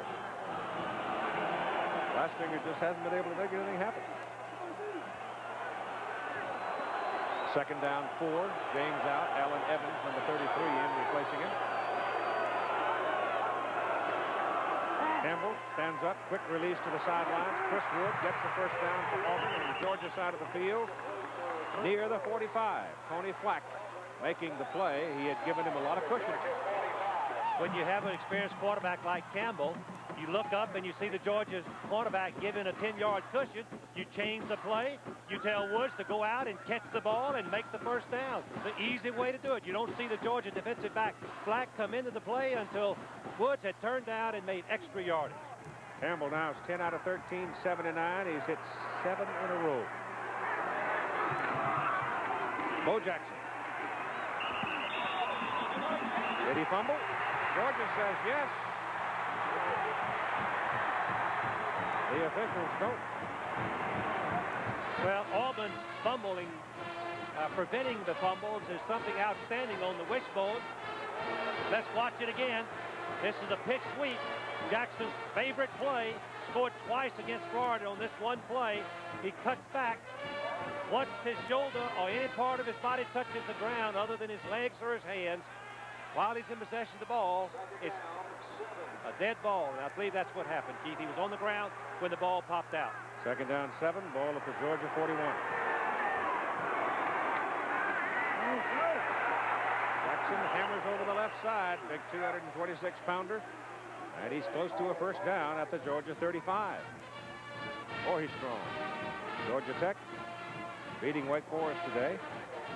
And Penn State scored in the last seconds of that ball game to beat Notre Dame 34-30. Big day for Kenny Jackson and a big day for Alan Pinkett. And Syracuse in the Dome beat Boston College 21-10. Jack McNell had worried about that game for weeks. Syracuse, sure enough, he was right. Yeah, Keith, Syracuse has had a good football team. They've played everybody close. Third down, a knee to foot. They call on Lionel James to get it. And the spot they give him is over the 35, and that will be good for the first down. 10 minutes and 39 seconds to play in the football game. Jackson now has carried 14 times for 104 yards. James has carried 10 times for 81 yards. Georgia would like to get a fumble, but Auburn last year in 12 games only lost the ball turnovers 14 times. This year, they've turned the ball in 9 games over 14 times also, only 28 in 2 years. Remarkable, remarkable achievement.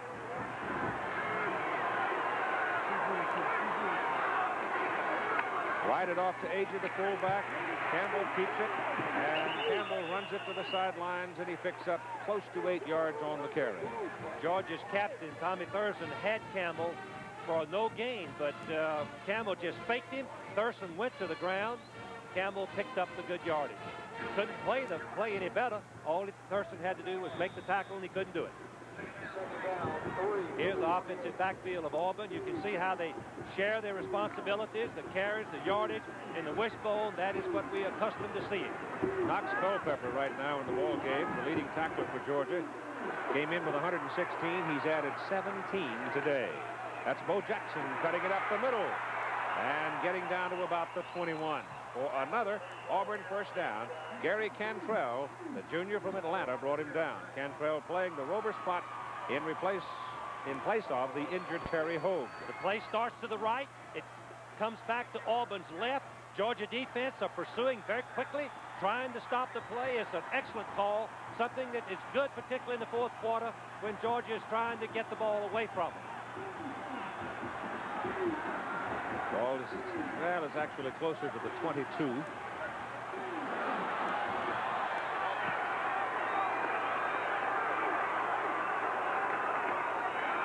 Off to Agee, the fullback. The offensive line surge escorts him for about 3 yards. If we look at Vince Dooley, had a fantastic career here at Georgia. Yeah, but he's got a grim look on his face, Frank, because if he heard these numbers, Auburn has run the ball for 260 yards today, Georgia for 49. Georgia had only given up 104 yards average per game in the first 9 games. Here's Pat Dye, turn the Auburn program around. Second down and 6 for Auburn. At the Georgia 18, Campbell throws it up. Ball is popped up in the air and caught by an Auburn man, Bo Jackson. And Jackson takes it to the 15. Very alert Bo Jackson, who was faking off. Georgia defensive people are going to jump up and knock the little quick pass down. Campbell is going to try to throw quickly. Georgia looks like, yes, it's Gilbert who deflected the ball, but Jackson sees it coming back towards him, and he runs up, catches it, and makes a couple of yards. Number 34, Bo Jackson. Well, you got to call it a completion, don't you? Yes, you do. 8 in a row for Campbell. Third down and 4.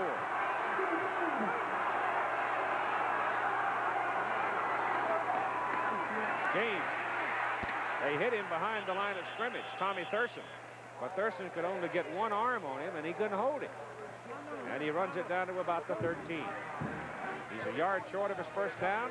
It brings up 4th down. He's actually 2 yards short of it. And in comes Al Del Greco, who has kicked 2 field goals already. He puts his tee down at the 20. He has now moved into the lead as Auburn's all-time leading scorer and all-time career kicking leader as well. Mike Mann holds it. Del Greco nails it, but he hooked it. He had it way up in the air and into the crowd, but he hooked it out of the upright. So he misses from 30 yards with 7:02 to play in the football game. that very important 11 inches, the length of the football throughout this game. Georgia first down with Todd Williams in at quarterback now, replacing Lastinger, puts it up, it is deflected, it is intercepted by Jeff Jackson, the linebacker. Ball was deflected at the line of scrimmage. That took all of the zip out of it, and it fell right into the arms of Jeff Jackson. Well, Georgia has to go to the passing game, but they go to a play-action pass. It doesn't fool Auburn at all. The linebackers did not take the fake. They're right in the line of fire of the pass. It's deflected there, and Jackson, number 42, who was an outside linebacker last year, moved to the inside and made a fine interception. And Auburn is in business now, looking for the door slammer on the Georgia 34. First down for the Tigers. Inside goes Bo Jackson. Campbell and the fullback, Agee, work so close to the line of scrimmage, don't they? Keith, that's the strength of the wishbone. When the fullback hits right up behind the guard, the quarterback puts the ball in his stomach, the defense reacts to it, and that is what makes the outside play so potent as we look at Jeff Jackson, who just made that interception. Gain was 2 yards. It is second down and 8. That's Bill Lewis, the defensive coordinator for Georgia, in the dark shirt there.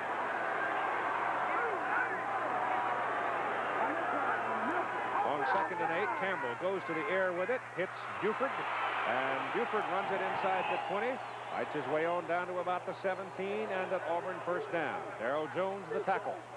Pat Dye told me that he lets Campbell change the play at the line of scrimmage anytime that he sees something that might work.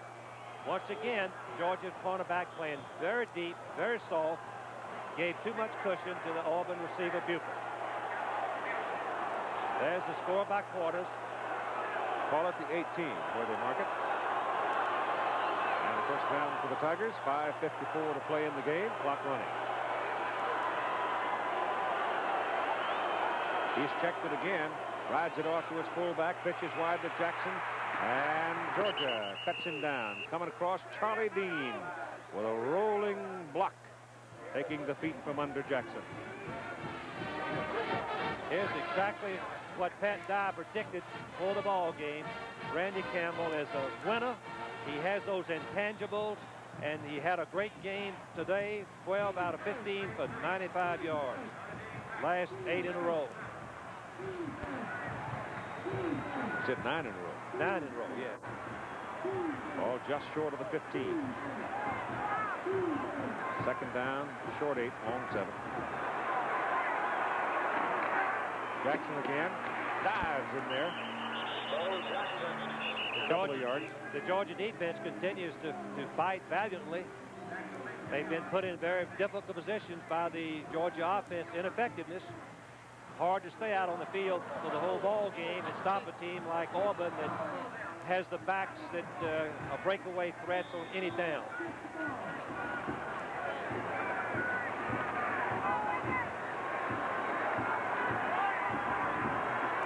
From the 13, third down and 5 for the Tigers.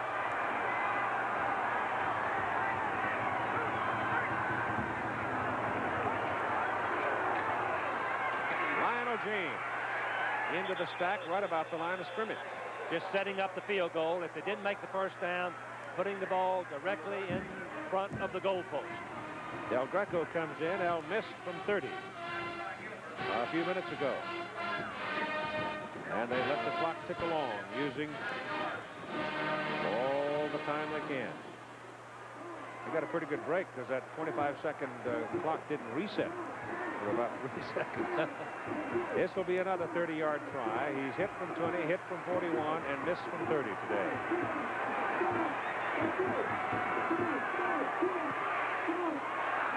He hooked that one out, too. His last 2 kicks have been hooked left to the uprights. And so Auburn, in that particular possession, succeeded only in using up about 1 minute and 40 seconds of time. The football is sitting at the 20 for Georgia. John Lastinger has come back. Vince Dooley has been rotating his quarterbacks now, trying to find some lightning in the arm of one or the other. 3:35 to play in the ball game.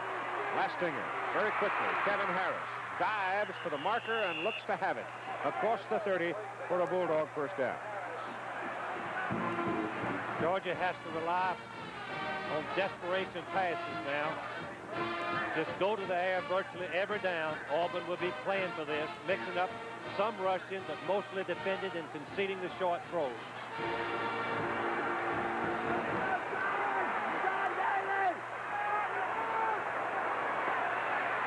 Gets away from the pressure quickly to Archie, puts him out there. He was one-on-one for a while, but then it suddenly became 4-on-1, and good night, Herman. Looking through the book, the last time you find Georgia having been shut out was 1979, Virginia. 31-0 in that particular instance. But Auburn just may do it today with only 3:03 to play in the ball game.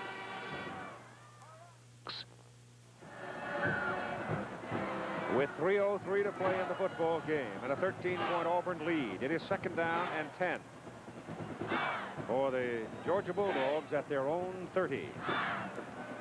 Keith, we talked earlier about the defensive front of Auburn. I was interested to read back that their slogan was the roadway to the Sugar Bowl started with those defensive front four. Look pretty good today. Certainly do. That's Archie going in motion. And Lastinger steps out of the pressure, gets his pass away. Pass is caught up across the 45, and they're going to call him down at the 47. Fred Lane, a freshman from Decatur. When he took the hit, the ball popped loose, but they called him down. Lane is the fastest of the Georgia receivers. He's going to get open, and he finds himself right between the linebackers, and Lastinger makes a good throw. Now, the rule is that once his body touches the ground, the ball is dead if he has possession of it, and he did. Jeff Jackson nailed it. First down, Bulldogs, they're 47. 2.5 minutes to play. The pass intended for Kevin Harris is incomplete. Auburn in this circumstance will just drop back. The linebackers lined up 5 yards deep, the cornerback's 12, the safety man about 25 yards deep. Concede Georgia the short pass, make the tackle the minute they catch the ball if they do complete it.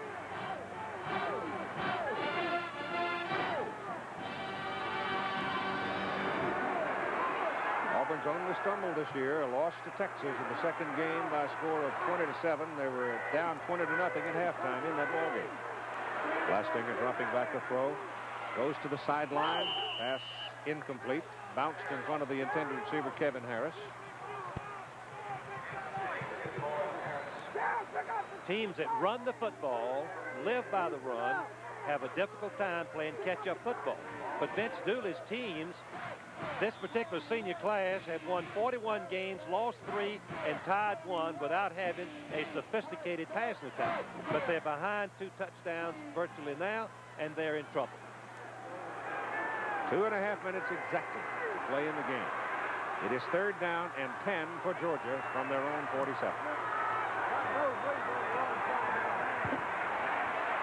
Sideline pattern, tumbles out of bounds, catching the ball. It is Fred Lane, and it's a first down for Georgia on the Auburn side of the field. Good. Auburn backing up now, playing some defense. Cover. Good, excuse me, Keith, a good throw by Lastinger. Lane is going to get on the boundary so that if he catches the pass, he can step right out of bounds and stop the clock. He has 1 foot in bounds while he has control of the football. Auburn dropping the cover.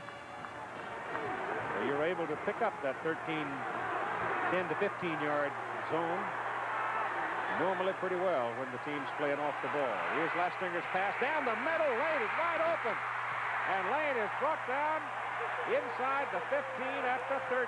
If he hadn't lost his balance, he might have scored. That is the deepest penetration by Georgia all day. The blitz, watch on the left. You see the blitz coming, but Lastinger stepped up and hits Lane right in the middle, which is the weak part of the defense. The strong safety Powell, number 9, was beaten on the play. Lane makes the big catch and gives Georgia a chance. With 2:16 to play. Here's Lane. He's being covered man for man by number 9. Number 9, Powell, starting for the first time this year, is beaten on the play very badly. The ball is laid up right perfectly for the catch. Lane tries to dodge Warren, but couldn't do it.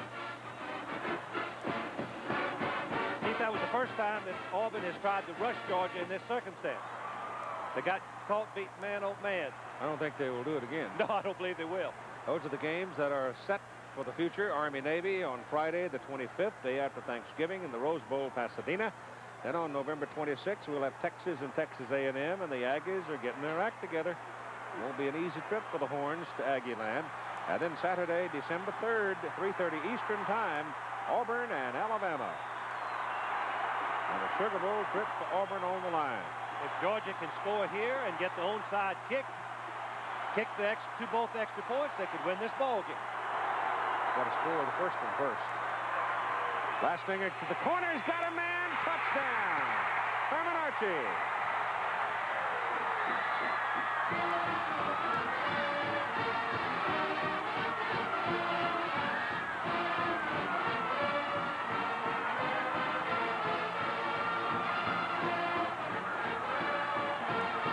Archie, number 81, is going to go inside and back to the corner.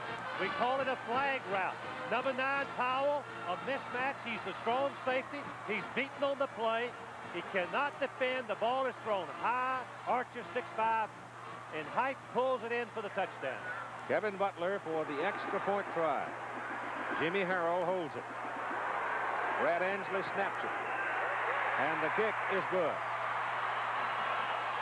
So you've got 2 minutes and 11 seconds to play in the football game. Auburn's lead now is cut to 6.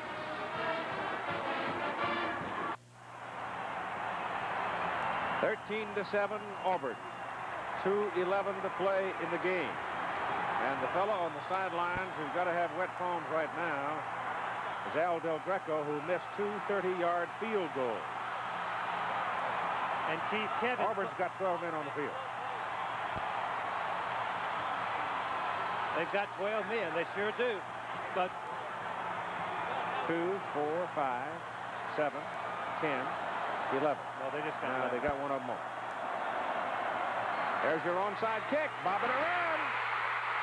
Georgia's got it at the 45.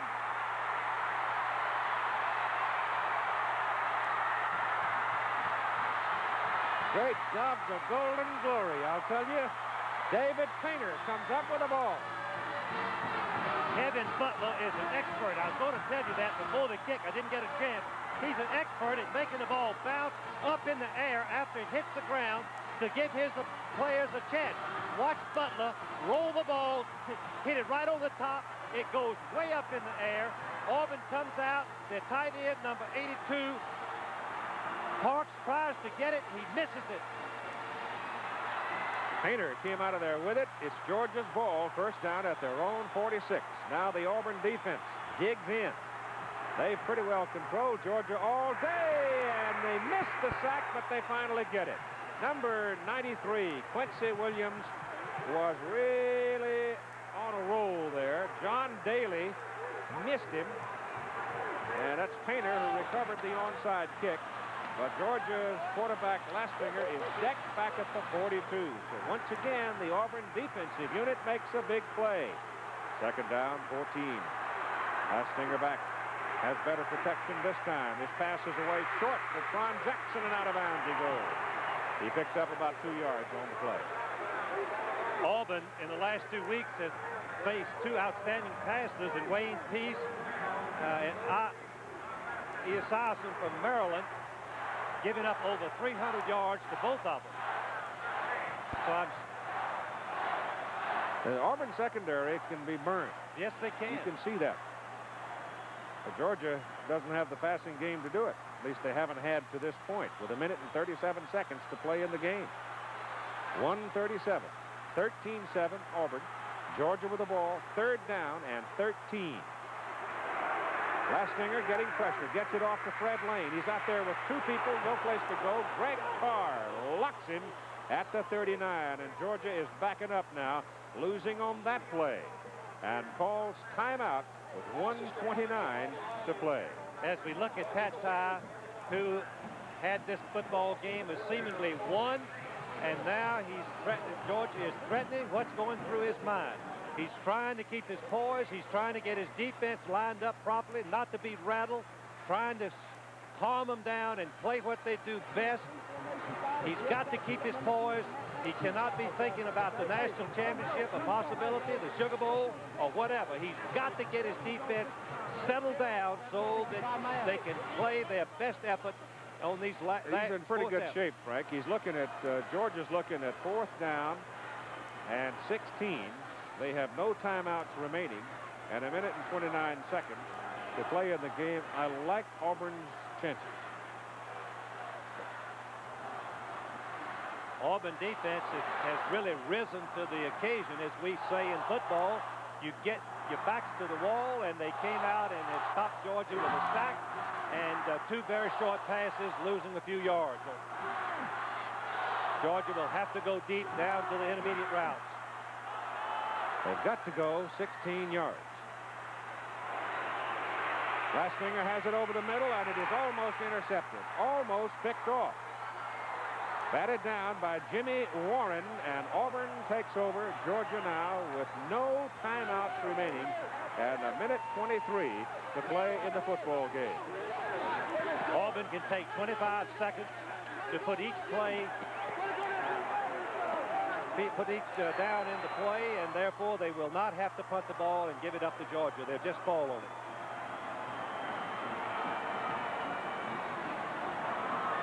Well, it was the kind of a football game that I think everybody expected, right?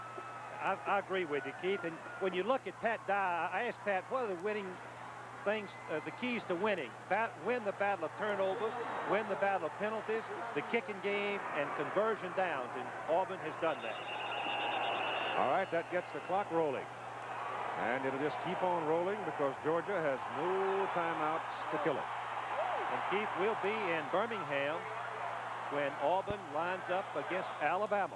The biggest win in Pat Dye's career at Auburn, this being his 3rd year there, was his 23-22 win over Alabama last year. This will be the next big win for the Auburn program. The Prudential College scoreboard coming up in just 50 seconds. Clock continuing to run. Here's your second snap. They'll have to snap it one more time. Randy Campbell.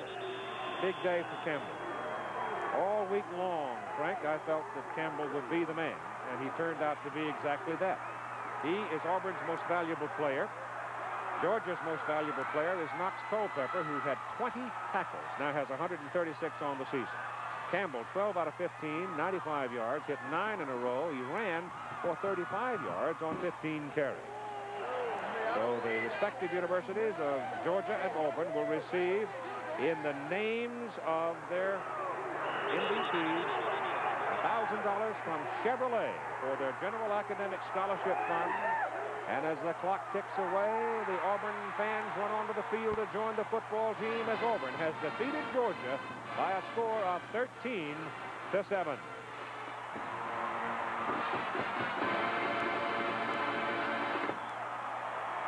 Tough day in Athens. It's been a long time since the home folks saw their football team lose a game between the hedges. The last team to do it was 1979. That team was Auburn. And here the Tigers, pesky as ever, doing it again. Young Pat Dye is going to be a giant in this profession. He loves Auburn, as I said earlier, and Auburn people love him. And there's one of the great statesmen and coaches in our profession, Vince Dooley. What we just witnessed was a great effort by Randy Campbell, the quarterback for Auburn. Sensational performance. So the Tigers will take a couple of weeks off before they play their final game against the Crimson Tide in Birmingham, December 3rd.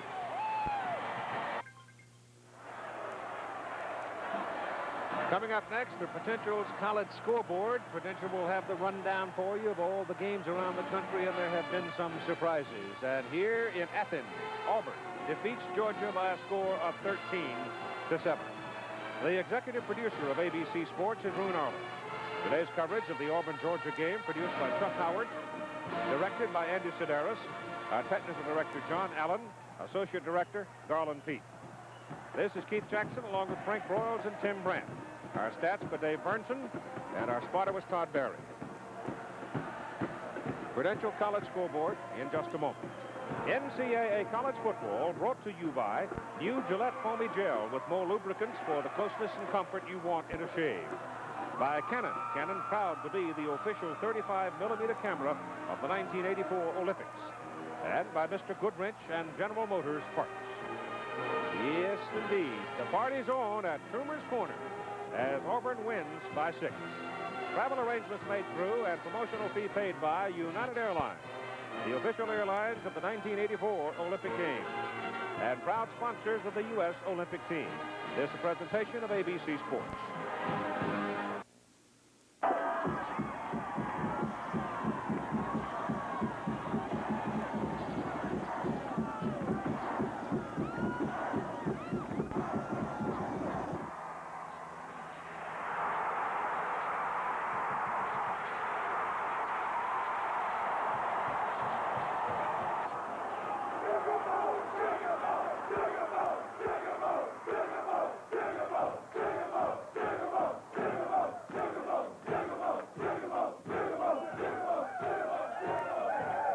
I knew it all the time. Here's the game ball. Here's a little sugar.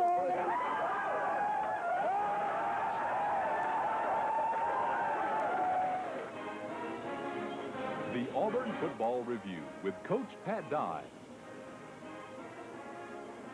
Brought to you by the Colonial Company. And by Pepsi-Cola and your local Pepsi-Cola bottler. And by Long's Electronics. Tomorrow's electronics today. And by Sunnyland. Put a little sun on your bun. And by Federated Guarantee. Life insurance for the ones you love. A beautiful autumn Saturday in Athens, Georgia, and a sweet Auburn victory, 13-7. Congratulations. Thank you, Phil, and it was a beautiful day. And autumn came late, but it was just right. It did, and Sue was telling me last night, she said, you probably didn't see it, but in Sanford Stadium, when the sun went down, the sunset was orange and blue. And she said, I knew something good had to happen. But it was a great day for our football team, our coaching staff, and Auburn people. It was a hard-fought game. It was one that everybody knew exactly how it was going to be. And it was one up front. Hand-to-hand combat. It wasn't anything fancy about it. There was a little passing on both sides, but certainly helped us in our cause throwing the football, and Georgia, too, got them in the end zone. But really and truly, Georgia's a running football team that plays great defense, and we're primarily a running football team that plays great defense, and it boiled down to really our defense was better than theirs. Our defense was better than their offense, and you got to give Georgia a lot of credit. Coach Dooley and his staff has done a great job in having them in position to win the conference championship. Mm-hmm. And they have a chance to win at the end. But it wasn't to be yesterday. Our football team, Phil, and a lot of people have made a big issue out of winning the big games and this, that, and the other. But that's the ones you play for. I mean, you play a season of 11 games, but you got 4 or 5 in there that are the ones that make or break your season. And you played no turnovers. No turnovers, and that was the difference in the ball game. As you said it would be. Last year it was we turned it over twice. They didn't turn it over any. We lost 5 points, and yesterday they turned it over twice. We didn't turn it over any, and that was a big difference. One of the things that impressed me about it, too, was the way the Georgia players played. Some of the Georgia seniors, that is, the Auburn players from Georgia, played their best games.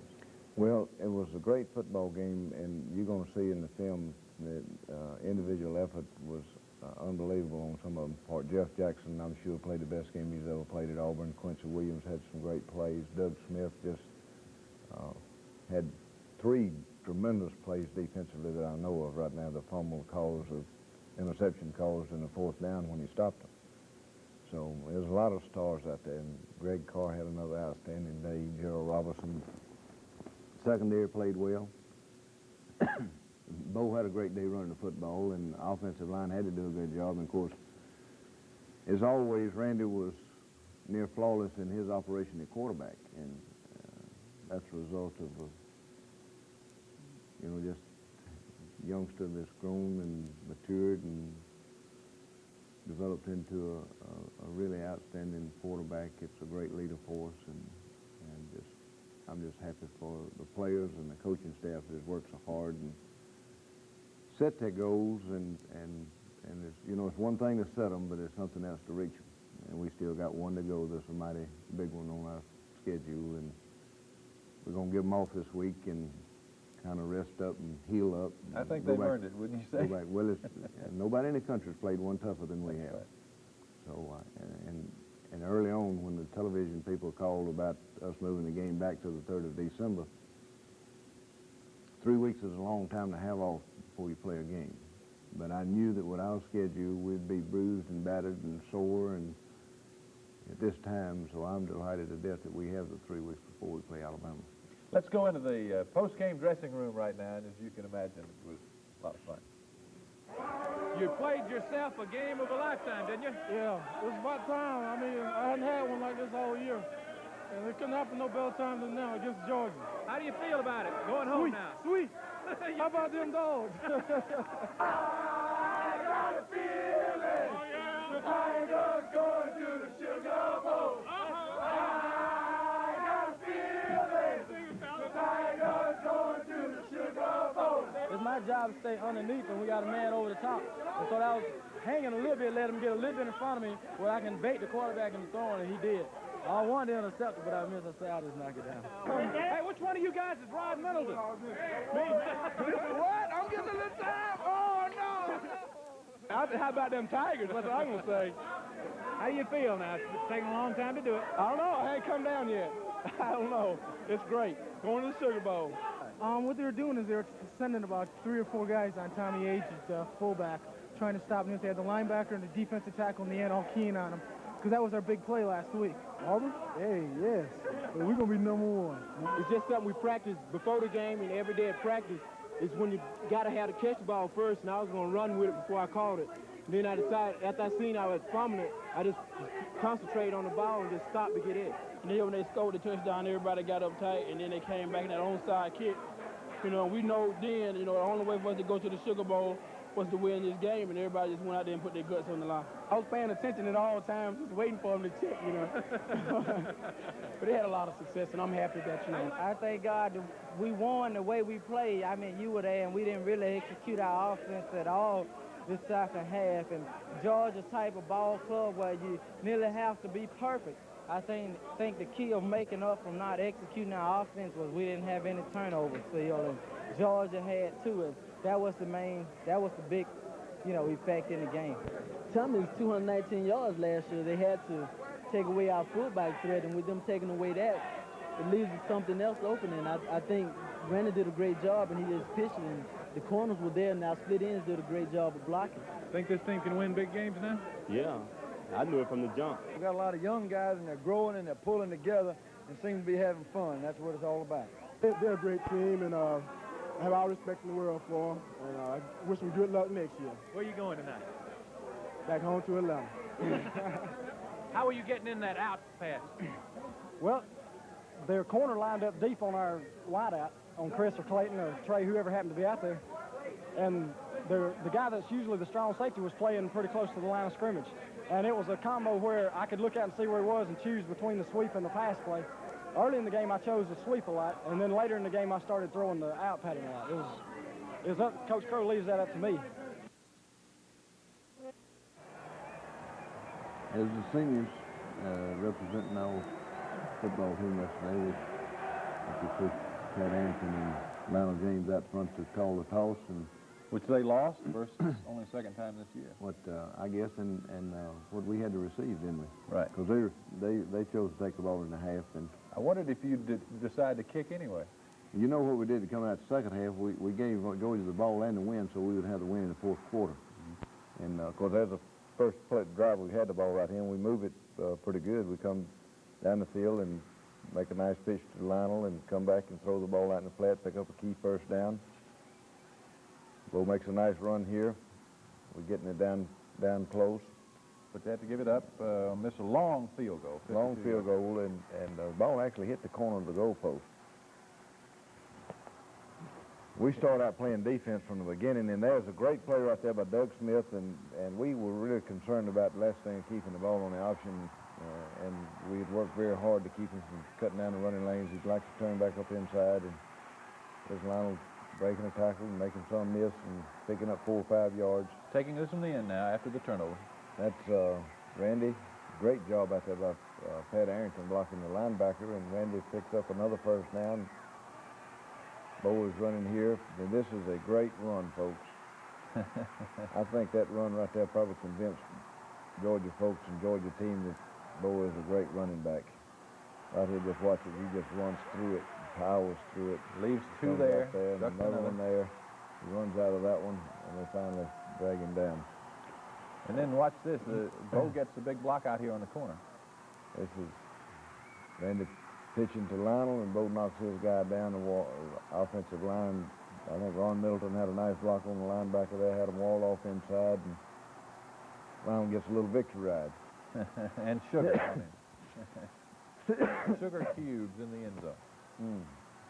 Feel my cough is trying to come back on me a little bit. Here's a great play right here by Jimmy Warren. They had him beat a little bit, but Jimmy played it perfect. He reached up, and this is the ball got there, and caught his hand and pulled it down just like he coached it to.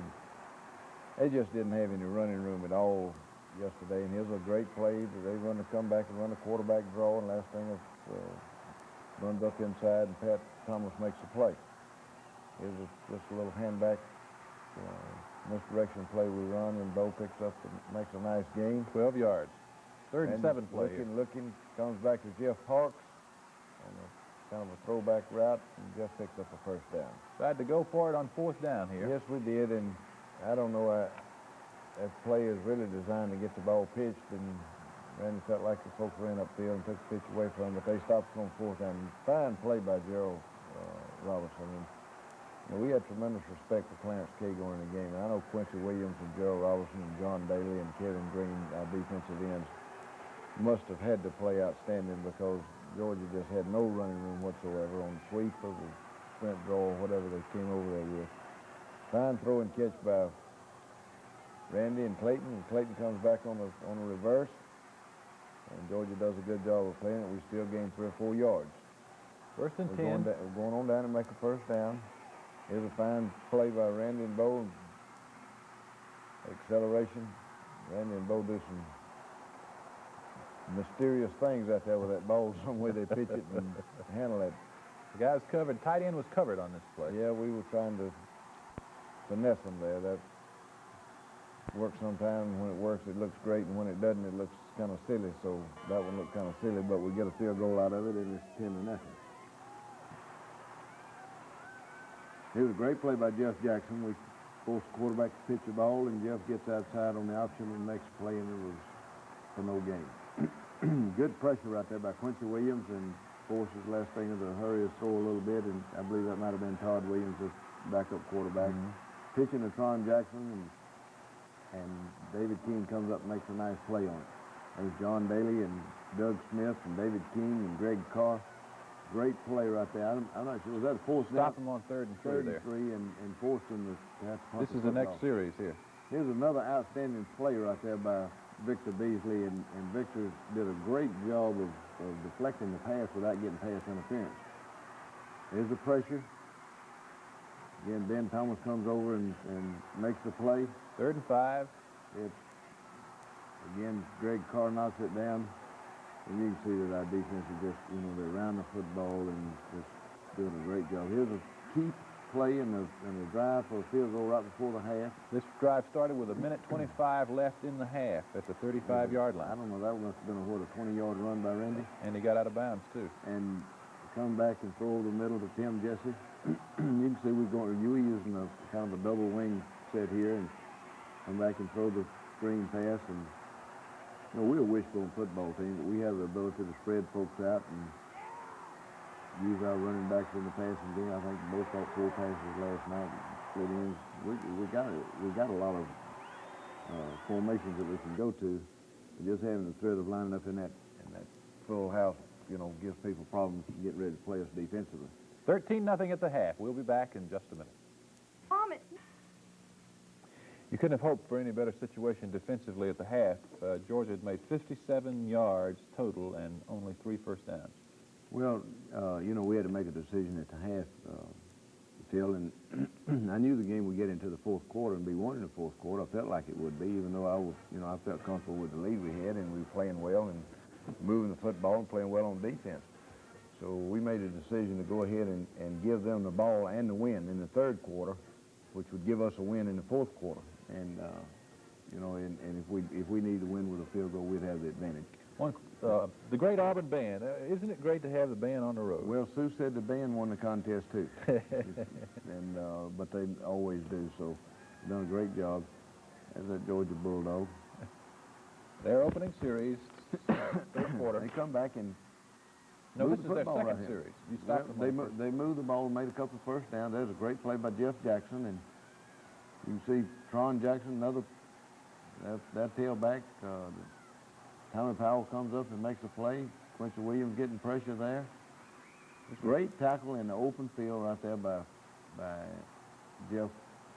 Greg Carr. Now that's not easy to do, to come out there and tackle a gifted running back in the open field like that. This is their third series of the quarter. That's a great play by David King right there, and of course that's one of those judgment calls where we didn't think it was pass interference, but the official did, and that's the human element in it. They come back, but you can see that they just don't have much running room, and the defense is swarming the football. And great play right here by Jimmy Warren and Jeff Jackson again. 4th and 1 coming. I tell you what, great play by Doug Smith. Just took McIntyre, the All-American tackle there, and bent him over backwards and forced him back into the quarterback. And you know, I think that Doug probably played his best game yesterday, and I know that Jeff Jackson did. Greg Cole's his normal self, and here we take the ball and move a little bit. They do a good job. There's Freddie Gilbert, that great defensive end, making a play on Randy, and we leave the ball on the ground, but get it back. They come back on defense. We come back on defense, and here's Jim Bone makes an outstanding play on last thing of the quarterback. Again, there's pressure. There's fine play by Quincy Williams. I don't know, we hit several balls last night and knocked them down and so forth. And pressure makes him overthrow that pass. So Auburn takes the ball, and they have it at the 40 now. This is 2nd down, 5 play at the 40, going the other way. Randy did an excellent job of throwing the football last night. There's Chris Woods, and of course Georgia plays the 3 deep and gives you the quick stuff on the outside. There's a little misdirection play again with Bo. There's Randy running option. Run around Thurston. Lionel missed the block, which he doesn't normally do, but Randy made him miss, which he normally doesn't do. There's Bo running this misdirection again and picks up 6 to 8 yards. We're going to take this one down and have a chance for a field goal here. Watch this. This is a great alert play by Bo. That guy tips it up in the air, and Bo catches it and turns it into at least not a bad play. I think Allen felt like he made that field goal, and of course the officials got a lot better view of it standing down on the goalpost, and you know, the distance factor there, you can't judge it. But there's another outstanding play by Doug Smith.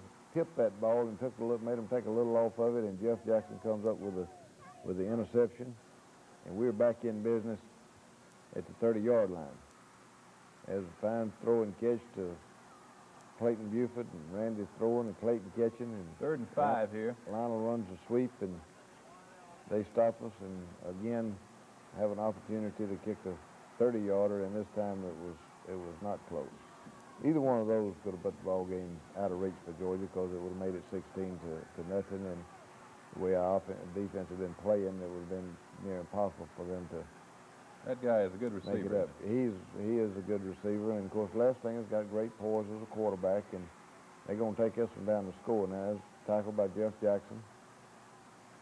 We're still getting a little pressure, just a little bit there from being a great play defensively to a great play offensively. But again, Georgia converted, they executed, did what they had to do, and they come back and hit a big split in Archer for the touchdown, and it's 13-7. That's another one of those quarterbacks you can't throw. So. Right, and this is an onside kick, and the ball takes that big high bounce like they always do, and Jeff Park goes up, and I believe that ball hit Jeff on the shoulder pad. He just didn't quite get enough of it, and Georgia comes up with the ball at their own 45-yard line. And we come with pressure right here. There's John Daly, and Quincy Williams ends up making a sack along with Greg Carr. Would have been a hole. Again, we go to a three-man rush. They hit one of the backs, and we in good position there to knock him out of bounds. We're mixing up our rushes here. There's fine pressure by Dow Altman and the defensive ends, and again, Greg Carr makes a play out there on the fine split in the open field in this third down now. Fourth down, 16. We went to a man underneath. Jimmy Warren makes a great play, and the game is over. Randy runs out the clock, and now they're singing and celebrating in the dressing room. This game had some parallels to a game you played on the other side of the ball back in 1959. Well, you know, the score of that one was 14-13, and it was, I'd say, you know, by different players at a different time and a whole lot less ability. Probably was just as hard fought as that one was last night. And of course, turnovers made the difference, too. Well, that's right. Turnovers made the difference in the other one. It was Auburn kicked 2 field goals, and we had our fullback backed into our punter, and Auburn got the ball at the 2-yard line and scored. That's the way they scored. We ran a punt back for a touchdown, and then had about a 40-yard drive at the end to win the game. You failed to mention that you recovered a fumble to set up that drive. That's not important. What's important that Auburn won yesterday. Oh goodness, it was a lot of fun, and I think that, you know, it's something that was, I think, well deserved. Our players, seniors particularly, they didn't come to Auburn to win a conference championship, and they didn't come to win a national championship, but with the faith that they've had in our program and our philosophy when we came in 3 years ago, and without question, the ones that are still here worked and believed and had a dream and had a goal, and now it's all within reach, and part of them have already been reached, and that just thrills you to death to be a small part of that. We'll be back in just a minute.